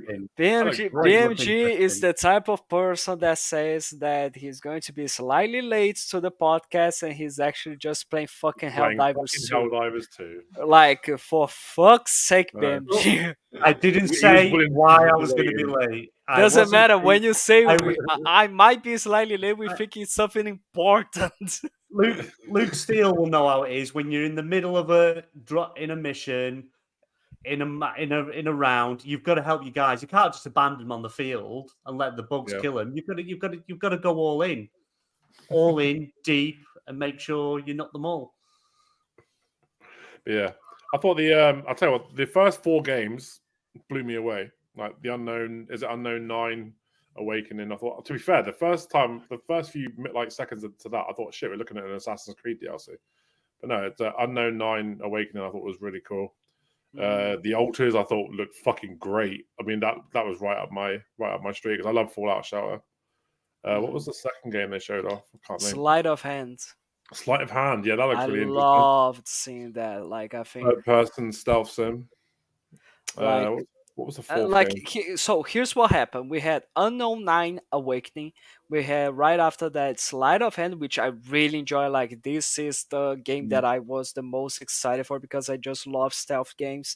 We had The Altars, Creatures of Ava, which honestly really it gave the impression to me of, okay, is this going to be the gameplay of Everwild from Rare? Is that what's maybe. I thought that what it was. I had the impression of exactly like that. And if it is, like, it is quite interesting, because I just love to see the character using the flutes to enchant the creature. Like, I thought it was quite beautiful to see. But yeah, we need to see how good the game is. Right after that, yes, we had a pretty shitty show of Roblox. Yeah, I didn't get that. Review versus Chucky. Like, fuck's sake. I know the biggest games are bigger than any platform, but yeah, Roblox is not a good thing to show, honestly. They did shadow drop the Stalker. Continue. We had the Sinking City 2. What do you guys think of that? BMG just hit it. BMG just hit it. I didn't even play the first one, so I didn't play the first one. I didn't play the first one, but I was like, I heard of this game before, but I'm like, seriously, they made a sequel? I can't play horror games. I'm too much scared. I can't. I'll tell you what, I can sit there and watch horror movies. Don't bother me in the fucking slightest. And then we had horror games. It's because you already have a horror life. No, just true. No, honestly, it probably is. Sorry, please, Radis, you know I love you. I've lived many horrors. Radis, you know I love you, right? Please don't make me. I'm just looking on Game Pass, and Stalker's not on there yet. No, it shadow dropped today, I think. I don't think it's on Game Pass. But Warhammer Bolt Guns dropped though. That's a really good game. But like, other than that, we have Final Fantasy XIV, the open beta, Stalker Original Trilogy. This was a shadow drop, not on Game Pass, but you can right now acquire the 3 first games of the Stalker series, which have never been released on console before. And yeah, they are in a really good price, honestly. Right after that, we had Monster Jam Showdown. Can't wait for that. That looked great. Yeah, that looked honestly like it looked just like stupid fun. I got old arcade racer kind of vibes from it. It was great. It didn't give me any impression of this is going to be amazing. It's just like this is going to be really dumb, and like I'm going to love it for some reason. Persona Reload expansion pass, Persona 3 Reload expansion pass. This one's a good one. The first Berserker. Kazan, something like that. Kazan. That looked good. Like, for I thought it was Neo 2 for a minute. It gave me the impression of like this is going to be a Souls-like game. I wasn't expecting it.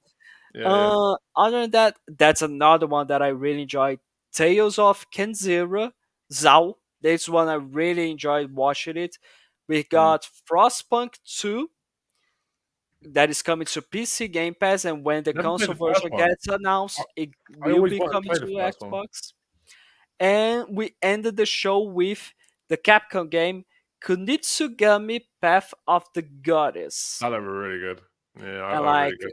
out of those games, what we got is that Sleight of Hand, The Altars, Creatures of Lava, Frostpunk 2, and the Capcom game Kunitsugami Path of the Goddess, as well as Persona 3 Reload expansion pass are coming to Game Pass Day 1. I really love the idea of the altars where like the only way you can survive is by making clones of yourself and they fight and argue. That's why that's fucking great. That's what I want. It looks a good game. Yeah. I would play that. That's probably the only one I would play. Yeah, it out will of be on everything Game. shown. Like honestly, BMG, like the games are going to be on Game Pass. Like we got like 1, 2, 3, 4, 5 games out of the 1, 2, 3, 4, 5. There was 14? Like out of like 13, 14, 13, stuff like that. Like 5 games out of these 12, 13, 14 are going to be on Game Pass. So like I think you could just give it a go. Like the Altars is going to be there. Sleight of Hand, if you enjoy stealth games, is going to be there as well. So like just give it a go. The timing is kind of crazy though, don't you think? Like they do this in March. I mean, in June they have their massive showcase. So like, No, but I do understand why, because like would you want for your showcase to show Roblox Griffith versus Chucky? Well, no, but just like it's the timing, isn't it? It's like What well, is it, BMG? Why are we? Did you receive a DM saying that Starfield is now on PlayStation 5? Data miners have found code and that there's going to be a Destiny 2 and Ghostbusters crossover. Oh my fucking lord! That has just got me excited. Why? Of all the crossovers you could have, why the fuck would you cross over those? Jesus. Ghostbusters? Of course you would. Like one of the best franchises ever made. Yeah, but why would you put it in a Destiny game? It's just awesome. I mean, I get it as like a COD skin. Because like they've done a fucking COD skin for pretty much everything now, or a Fortnite skin. But yeah, I don't get Destiny 2. That's weird. My God. But like taking into consideration to what the show gave to us, I think it was alright. I don't think it was amazing. I don't think it was like, oh yeah, was so good. Like it got me really hyped. I think it was okay for the message that it was about to bring. Like this is a third-party show. This is just like something for everyone. Do you know what I mean? Yeah. I think it minus BMG, like maybe, honestly, maybe BMG, if you try the games that are going to be on Game Pass, you might enjoy something. Oh, if it was a live service game, he'd be all over it. It'd be all over it. No, don't say that. BMG does enjoy games that are not live service as well. You know that. I'll tell you what, speaking of live service, did you see that news that Warner Brothers is doubling down on their effort for live service games? Oh my God, that's amazing. Like, our biggest game sold ever was Hogwarts Legacy. Suicide Squad didn't do well, so... fuck it, we're just going to focus on free-to-play and mobile. I'll tell you what, Suicide Squad's pissing me off because I still can't play the end game. Like, I can't progress. I've been stuck with that nasty bug for about a month. Okay, that's it. Decided to not patch it, so they can honestly, I am going to ask Ash to give me like the permission to control the stream next time, because like this is the third I will bitch about it until you patch it, Fabio. In a row that you talk about that. Like this is an ultimatum, and if during the next show you say something, like, I'm going to mute you. I just don't give a fuck. God damn. I just want to play the fucking game. That's the problem. I can't. No, you don't want. You already played it. You just want the fucking achievements. That's what you want. Chat. What was the thing that stood out most for you during this preview? From Xbox. Luke Steele already said that he did enjoy it. He just really liked the can you do the a last poll game, the game from Capcom. Redis, can you do a poll? Yeah, we can do a poll. No, I can't. Okay, make it. Did you like it? Did you like the overall game? Would you grade it? The show, would you grade it A, B, C, or D? What, me? Can you do a poll saying I that? can't because Ash has the YouTube. All right, control. everyone in chat. What did you think of the A, B, C, partner or preview? D? A, B, C, or D? Just put the letter in chat, and then we can.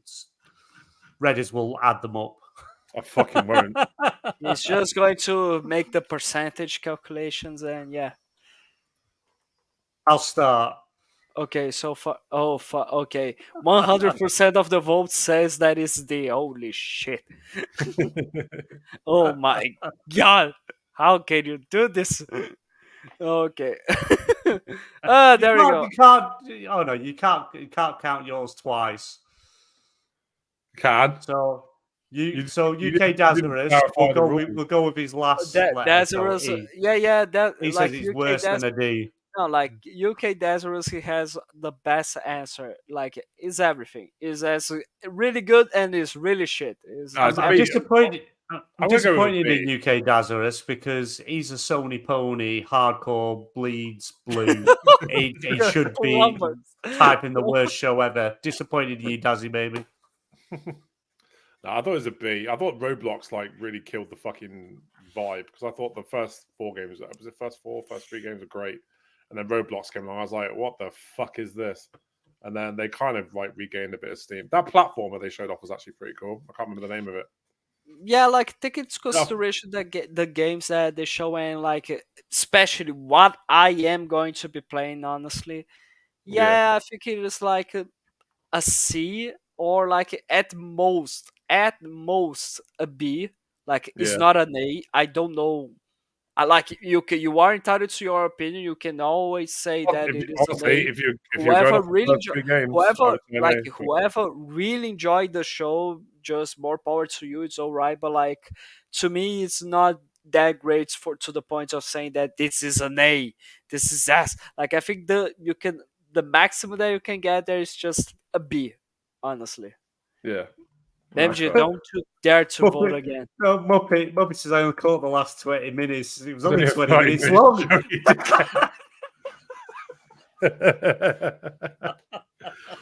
Fucking hell. Yeah.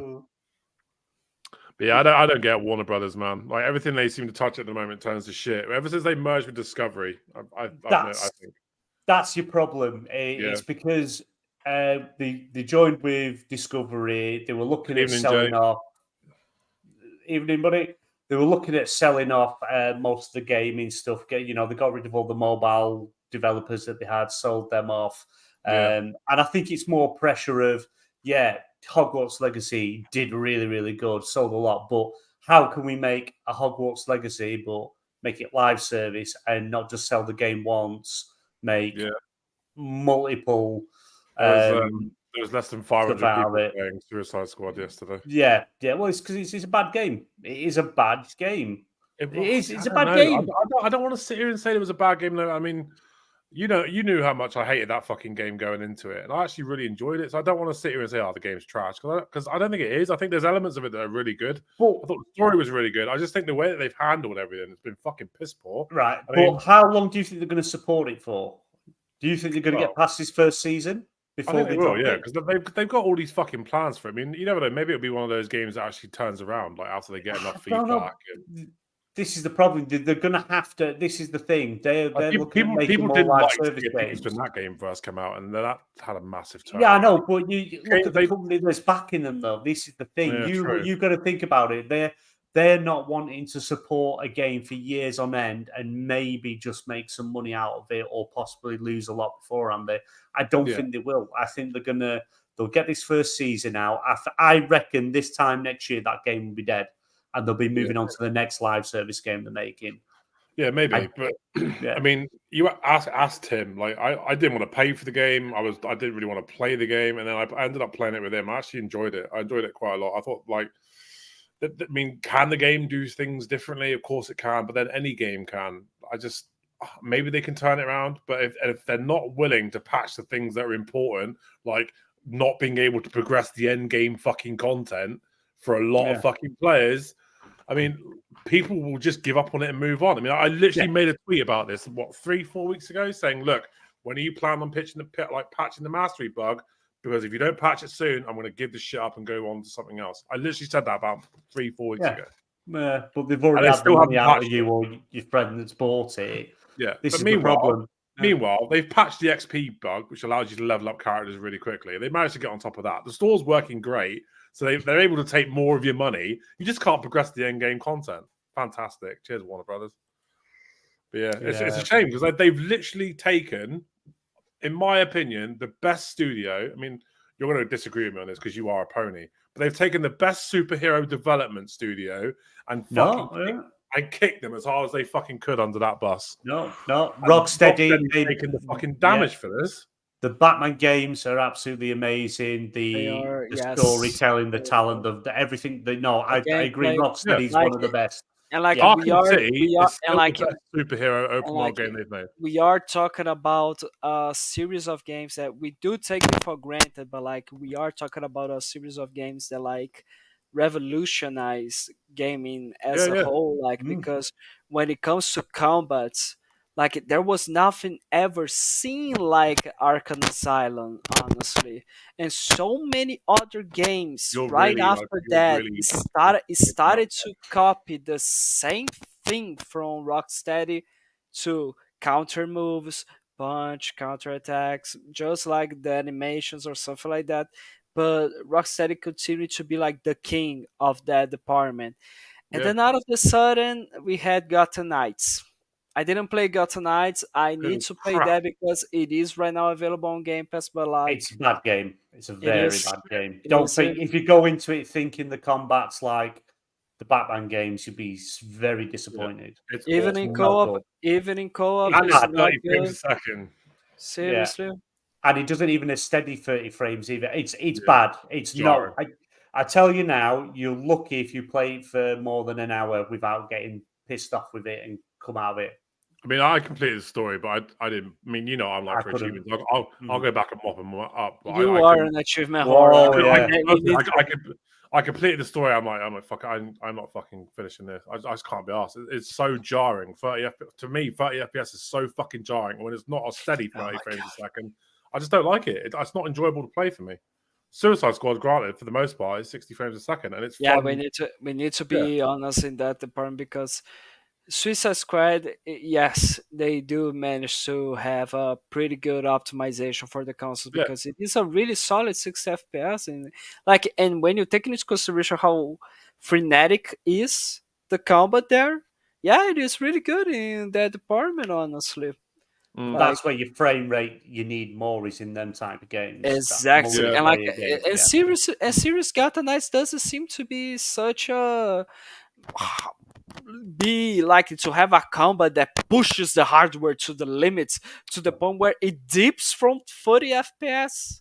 I just think it's piss poor optimization. I think that's what it was for Gotham Knights. It is poor optimization. Like honestly, I think that of course you are going to have limitations from the console. I know pretty well. I have an Xbox Series S, but I think that a lot of stuff it comes mainly from bad optimization in some departments. Like I know that, like, let's be honest, I am a Series S owner. I bought the console knowing that I wasn't going to get 4K 60 FPS or that I was going to have like 120 FPS in every game, or that I was going to have ray tracing in every game, or that we would have everything inside one single mode. The ideal optimization for the Series S, in my opinion, is exactly what like the Hellblade in Ninja Fury did, or the Crytek did, which was performance mode, resolution mode, ray tracing mode, 1440p, 30 FPS, 1080p, 60 FPS, ray tracing, 1080p, 30 FPS. That's it. I think that's okay.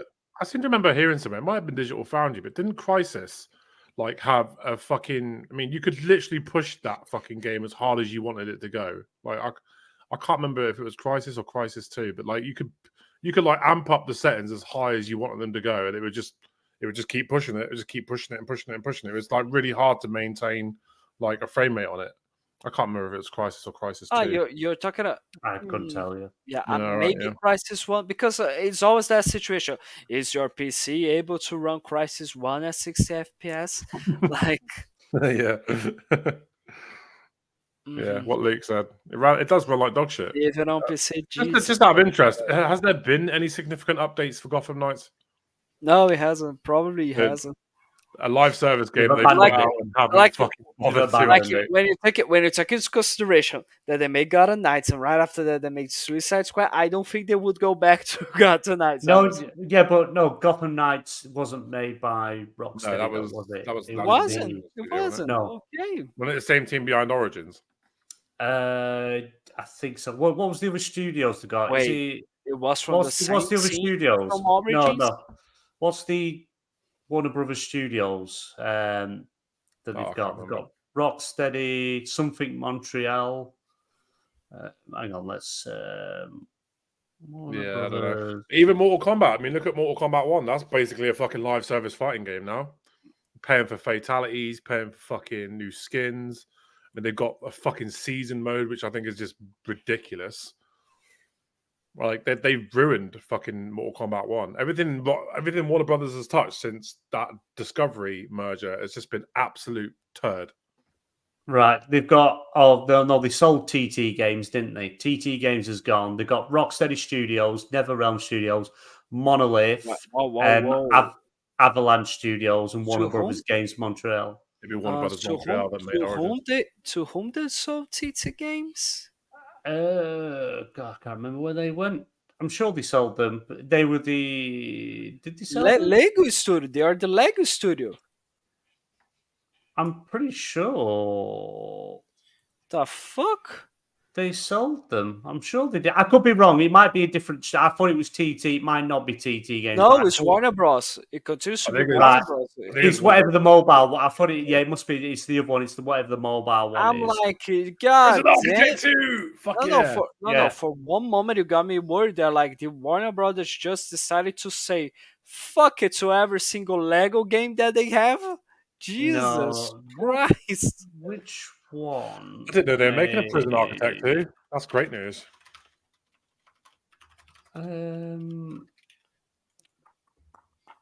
Yeah, no. Monolith did the Middle Earth games, and they're doing the Wonder Woman game.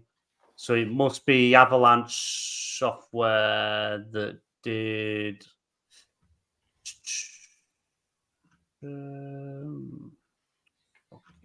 Come on. Oh, they've made it fucking 3D. Oh no, Why? no. Avalanche. They made Hogwarts Legacy. Who did?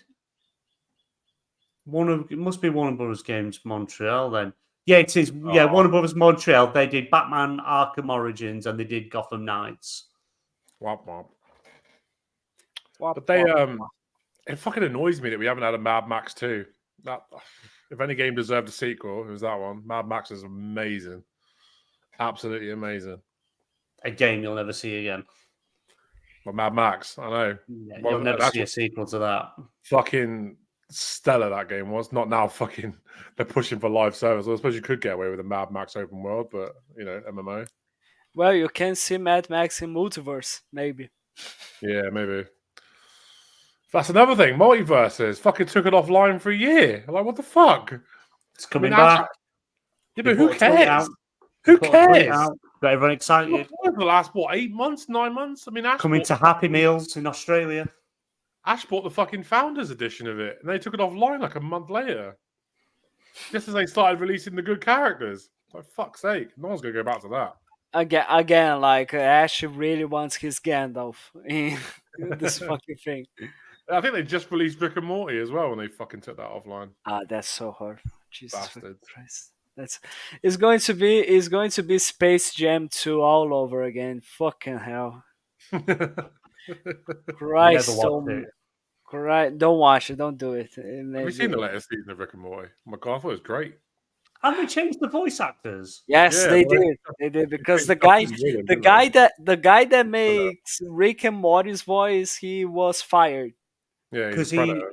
he was done. Was it, Well, yeah, it was grooming alleged children domestic- or something.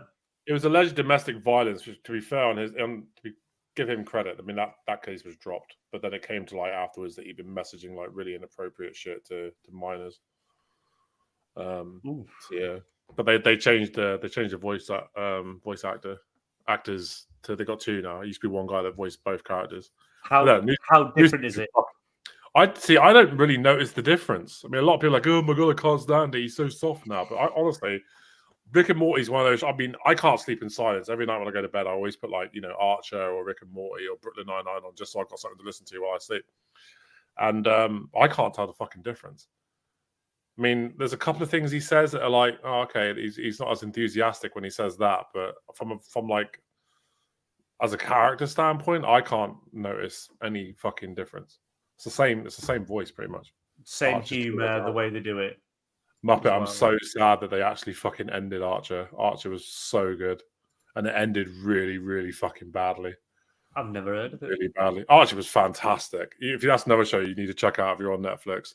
It's a cartoon. It's basically it's a spy goof where he's meant to be the greatest spy in the world, but he's fucking terrible at his job.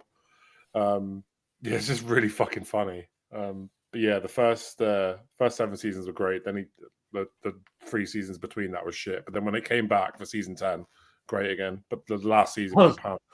So the first 2 seasons are all right then? The first 7 seasons were great. And then like what happens at the end of the fucking 6th season puts it in a bit of, oh, this is completely different. It does that for 3 seasons. And then it comes back in season 10. And it's like, oh, back to normal. It's fun again for the next like 4 seasons. But the last season was just rubbish. Muppet, I never said it was bad. I said I never heard of it. I thought Red just said, apart from the first 2 seasons, the last, they were all bad. I was just clarifying. Yeah. I've not seen Breaking Bad either, so I don't know. I don't know if they're good or not. Yeah, really good. But yeah, like, is there anything else you guys want to talk about? Gaming related or movie related or yeah, like not movie or TV, but more game related. Like I just saw on Twitter, like the CEO from the studio that made Helldivers 2 answering a post that was making rumors that PlayStation was acquiring their studio, and he's like, if that's happening, that's the first time I'm listening. Oh, I saw that. Yeah, he came on and fucking did a fact check on it, didn't he? And it's now coming up saying this is like the CEO of this company has said that this is not true or something like that. Yeah, like, but like, would you guys think that PlayStation should acquire that studio? Because honestly, they can't they? They've got their money to buy anything. No. They can't. No. They can, but should they? I feel like if they buy them, what's the point then of acquiring Bungie? Like, because Bungie is supposed to do that type of thing, that type of game. I don't think they're in a position to financially buy anything, though. That's the thing. Like, like 3.5 million to last until next year. That studio doesn't seem to be that big, honestly. I mean, if you're going to put out a banger like Helldivers 2, I mean, your fucking stock price is going to go a bit up. It seems to be a massive hit. You've got a couple of things really. So you've got Saber Interactive separating from Embracer Group for a deal worth up to 500 million, and they're going to continue working on the Knights of the Old Republic, which is awesome news. You've got also EA, Gearbox as well. Gearbox leaving. Part of Embracer. That's the thing. Embracer now, you look where they started. They were literally buying every studio, developer, IP that they could. They were just buying. Didn't have a clue what they were doing. Clearly didn't know how to run these studios. They were just putting out crap because they were being rushed to put stuff out. And now they're literally shutting things down, doing away. And there's some IPs you're never going to see again because they're just going to... studios you're never going to see again. Volition, gone. Saints Row, gone. Yeah. But now if these studios can start breaking away and do like Toys for Bob are doing, maybe they can lease out the IP to do stuff, but they are taking Star Wars with them. Some people are considering that Gearbox is either becoming independent or they are being sold. It just says sold. But so like, but like it could be to the heads of the studio, but it can be to a publisher, to another publisher. Possibly. That's the thing that we are most curious about. That Yeah, would be Xbox. interesting to see what happened. Yeah, but like that would be quite interesting to see what happened. But I bet it is the studio heads like, okay, give us our company back for the love of God. But Give us like a fucking new Borderlands game. It's been fucking years since we've had 3. but other things is just, did you guys see what happened to why EA canceled the future Star Wars games? Oh, the Mandalorian game. Yeah, exactly. Move because away from licensed IP. motherfucking Disney is just a piece of shit. They decided to say, you know what? We are going to make a new deal where everything that is made out of our license, we are going to get 22% of the profits. Yeah. And EA, holy shit, no, we are not going to be doing that. So it's genius. So instead of making them break the contract, to Disney itself to break the contract, they make EA give up on it. It's so much better. Why are we fucking working on it anyway? Give us a Titanfall 3. That's what people are asking for. Oh, no, you don't want to go there. You don't want to go there. Titanfall 3. They're making a game in the Titanfall universe, but it's not Titanfall 3. And like when it comes, Apex Legends in the Titanfall universe. And like there is an interesting theory of why Disney is doing that, because Disney wants to acquire studios so they can work for their first party games in gaming division, because taking into consideration that Disney has made a pretty big purchase at stakes of Epic Games. Why they do that? Because Epic Games has Unreal Engine 5. Here's a pitch, right? Here's a pitch for a game. So we have the engine, we just need to have the studios, and we can make our own games instead of having to share any profits with anyone. Here's a pitch for a game, right? Titanfall 3. Make it. No, for real. Here's a pitch for a game. Titanfall 3. You make it like Battlefield. You have big fuck off maps. You get rid of tanks and all that fucking shit. You just have Titans, where Titans can do like battles and shit with each other. And pilots, you got to do your pilot thing still. Yeah. Like you are the pilot though. That's the thing. Like you. Yeah, no, but you can be a pilot. You call in Titan. Yeah. So maybe even make like fucking flying Titans or some shit. You know, like for flying Titans. Well, yeah, for like your fucking your aerial combat bit. Make it like Battlefield. Have massive cities that you can fucking destroy, like in Battlefield. That'd be great. It'd be fantastic. No, look at that. No, imagine the hitbox of you fighting in the air with two big Titans. No, you're not actually a Titan. You're more like a fucking Transformer. Do you know what I mean? Like, oh my god, no. That'd be so cool. Then go play a Transformers game then. Fabio, there's something I did want to ask you. Because obviously you're like the big Halo guy. You and Ash. So Helldivers 2. Helldivers 2 is obviously it's not coming to Xbox. Even in Scott. But there's a community-built alternative in Halo Infinite, thanks to the Forge Falcons team. So what have you seen this? Do you know what it's about? It's pretty much meant to be Helldivers 2, but Spartans in Forge. Isn't it just fucking Horde mode from Gears? Infinite. The story, it's on. If you look at the topics, it's actually in there. I put the thing in there from Windows Central. If you want to click it and have a look, I just thought you might know some about. While he's looking at that, obviously Sea of Thieves co-developer Radical Forge is hit with layoffs as well. Everyone's getting hit with layoffs. Oh yeah, it is the battle. It's not even just in the fucking video game space either. Like layoffs are happening all over the world. The economy's fucked. Oh yeah. Sorry, Fabio, go on. No, it's just because I never heard of that the Forgers were going to be working on something like that. But honestly, taking into consideration with how robust Halo Infinite's Forge is, like they can do it. They can pretty much do it. Of course, it's going to have adaptations because like it's not developer tools, but like the way the Halo Infinite's Forge is done, the amount of things that you can create, and with how like quote unquote for those that are accustomed to it, I never used Forge before, but like for those that are accustomed to it, how quote unquote simple it is to develop maps and modes for that, it is really fucking cool. It is pretty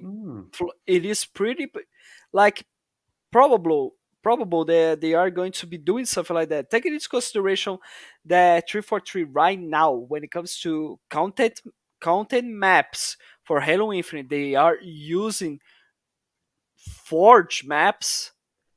It has been working really well. Like there are some amazing stuffs So that how people does are. Forge work then? Because again, it's not something I've messed with, played with, or anything like that. So how does it work? Do you just, if you want to create something, you can just click on Forge, build whatever you wanted, and then just put it out there for everyone else to play? Is that sort of Yeah, how like it works? you kind of first of all select for what I know, like you select your canvas that you are going to be using, and then out of all the structures that are available there, you are going to be building your environment. You're going to be building your map. So we are going to be putting these buildings here. We are going to be putting this sort of effect, lightning effects here, this fog effects over there, this tree over there, la di da, that kind of stuff, all that kind of stuff. I'm going to be kind of quote unquote programming some effects that are going to be happening in these situations, and they have recently added forgeable AI, so you can add enemies from the Halo Infinite story modes That's really cool. into your Forge creations. Oh, So, okay. and yeah, you can pretty much make them hell dive just like in Hell Divers, just like in ODST. They just come out of a drop pod.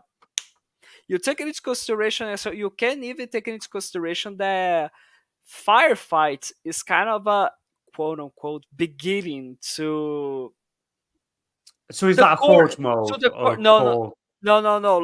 no, like firefight is a mode that was released before in Halo for since ODST, where it is like the PvE option besides the campaign, where you are fighting hordes and hordes of enemies in a map with your friends, and you are just trying to survive those hordes. It can get pretty difficult depending on the difficulty that you're That going. sounds like fun. That would definitely get me playing again. And like firefight and like oh, firefights in It was Infinite very was fun. actually many Forge. I didn't know that. Thanks so much for telling me that. I had no idea about that honestly. And like it, the core experience of Helldivers is surviving hordes and hordes of enemies. Isn't that the idea, the main idea? Of course, there's more stuff to it, right? But the core idea is surviving hordes of enemies, right? Hmm. Yeah. Okay. Firefights, then it can be the beginning of that. Maybe the Forge creators that intend to be doing a Helldivers 2 thing for Halo Infinite, they are going to be doing based off firefights because it's really fun. It really works really good. BMG, you need to play firefights with me. I think you are going to enjoy it. I think you're really going to enjoy it, honestly. Yeah, yeah. No, I've got it. It's all installed. It's all ready to go. So yeah, can play. I'll see when I'm free next, and I'll drop you a message and see Sure. if we can get Nice. on. Well, I'll tell The you what, only other, we've actually you've, reached like the end of the show now. I was going to say you've Sure. got. By I the way, don't know if you want to do the Game Pass stuff that Ash Oh, by I the normally does. don't know what's yeah, coming out in front of me yeah, unless you me. by the Never way, mind then. just Doesn't matter rather do Ash, download it. that's Ash's job, but he's not here. By the way, rather do download as well, Halo Infinite, so we can like team Oh up the no, four I'm of not us. going back to that. I just no, just can't do it. Oh my I fucking lord, rather you're can't do it. so I dumb. know. I Oh know. I my lord. can't do it. But yeah, okay. In terms of the Game Pass situation, we already talked about 5 games from the events that are coming to Game Pass day one. Yeah, Yay, what's that's it. coming this month? Hang on, let me get it up. Let me just fucking Google No, this shit. no. What? Why are How you? many players is it then? So if we were jumping into multiplayer and we had a group of us, how many on one Four, team? So it's just four, four, four for the multiplayer. Right. for the So multiplayer, exactly. coming But to like, Xbox Game Pass this month, we if have. if you Sorry, are go on. in a Hang on, so Reddit. just a second, if you are in a Forge map, you can, depending on the settings, you can have more. It depends on how the Forge map is made. If you are doing the firefights from the matchmaking, you are going to be limited to 4 players. Right. Okay. Okay. Fair enough. We need a team of four. Jinna, you, Fabio, Ash, done. Don't need me. If you put Gina, he's just going to carry. Like Gina is really addicted to him. Yeah. Jesus Gina Christ. only plays early hours in the morning, so we'll never see him. Right, Yeah, coming have the to Xbox Game Pass this month, we have MLB The Show 2024. That's coming to cloud and console. We've got Control Ultimate Edition coming to cloud plus console plus PC. Very good game. It was shit at launch because it had major performance issues, but it's looking really fucking good now. We have another game called No More Heroes 3 coming to cloud and console plus PC. We've got Paw Patrol World coming to cloud, console, and PC. We've got SpongeBob SquarePants Battle for Bikini Bottom Rehydrated coming to cloud, console, and PC. And my favorite announcement of the month, the game I've been fucking waiting ages to play, and I'm really looking forward to, Lightyear Frontier, which I believe is coming on March 19th to game preview, and that's coming to cloud, PC, and Xbox Series X and S. So there you go. That's what's coming in March. Sounds good. Yeah. SpongeBob. Yeah, I can't wait for Lightyear Frontier. It looks fucking amazing. What is Anyway, it? What's the game? it's a farming sim, but not a farming sim. It's like a base building farming kind of game, but you control a big mech to do it with. It just looks great. It got shown off a couple of years ago, and I've been really excited for it since. It's my kind of game. Anyway, we're going to call it a night there. We have had 83 people watching the show as we speak. So if you're one of those 83 people that have tuned in to watch us, thank you ever so much. If you're watching us on YouTube, don't forget to hit like and subscribe. We're here every week doing this shit at 8 o'clock Greenwich Mean Time. If you're on Twitch, don't forget to like and follow. And if you're on X, don't forget to like and follow as well. We are here every week, 8 o'clock Greenwich Mean Time. It's usually me, Fabio, BMG, and Ash. Chat, thank you for keeping it lively and keeping it all going throughout the night. Appreciate you all for being here. But for now, we're going to say goodnight, all the best, and we will see you next week. Have a good week. Hail Satan. You're an arsehole.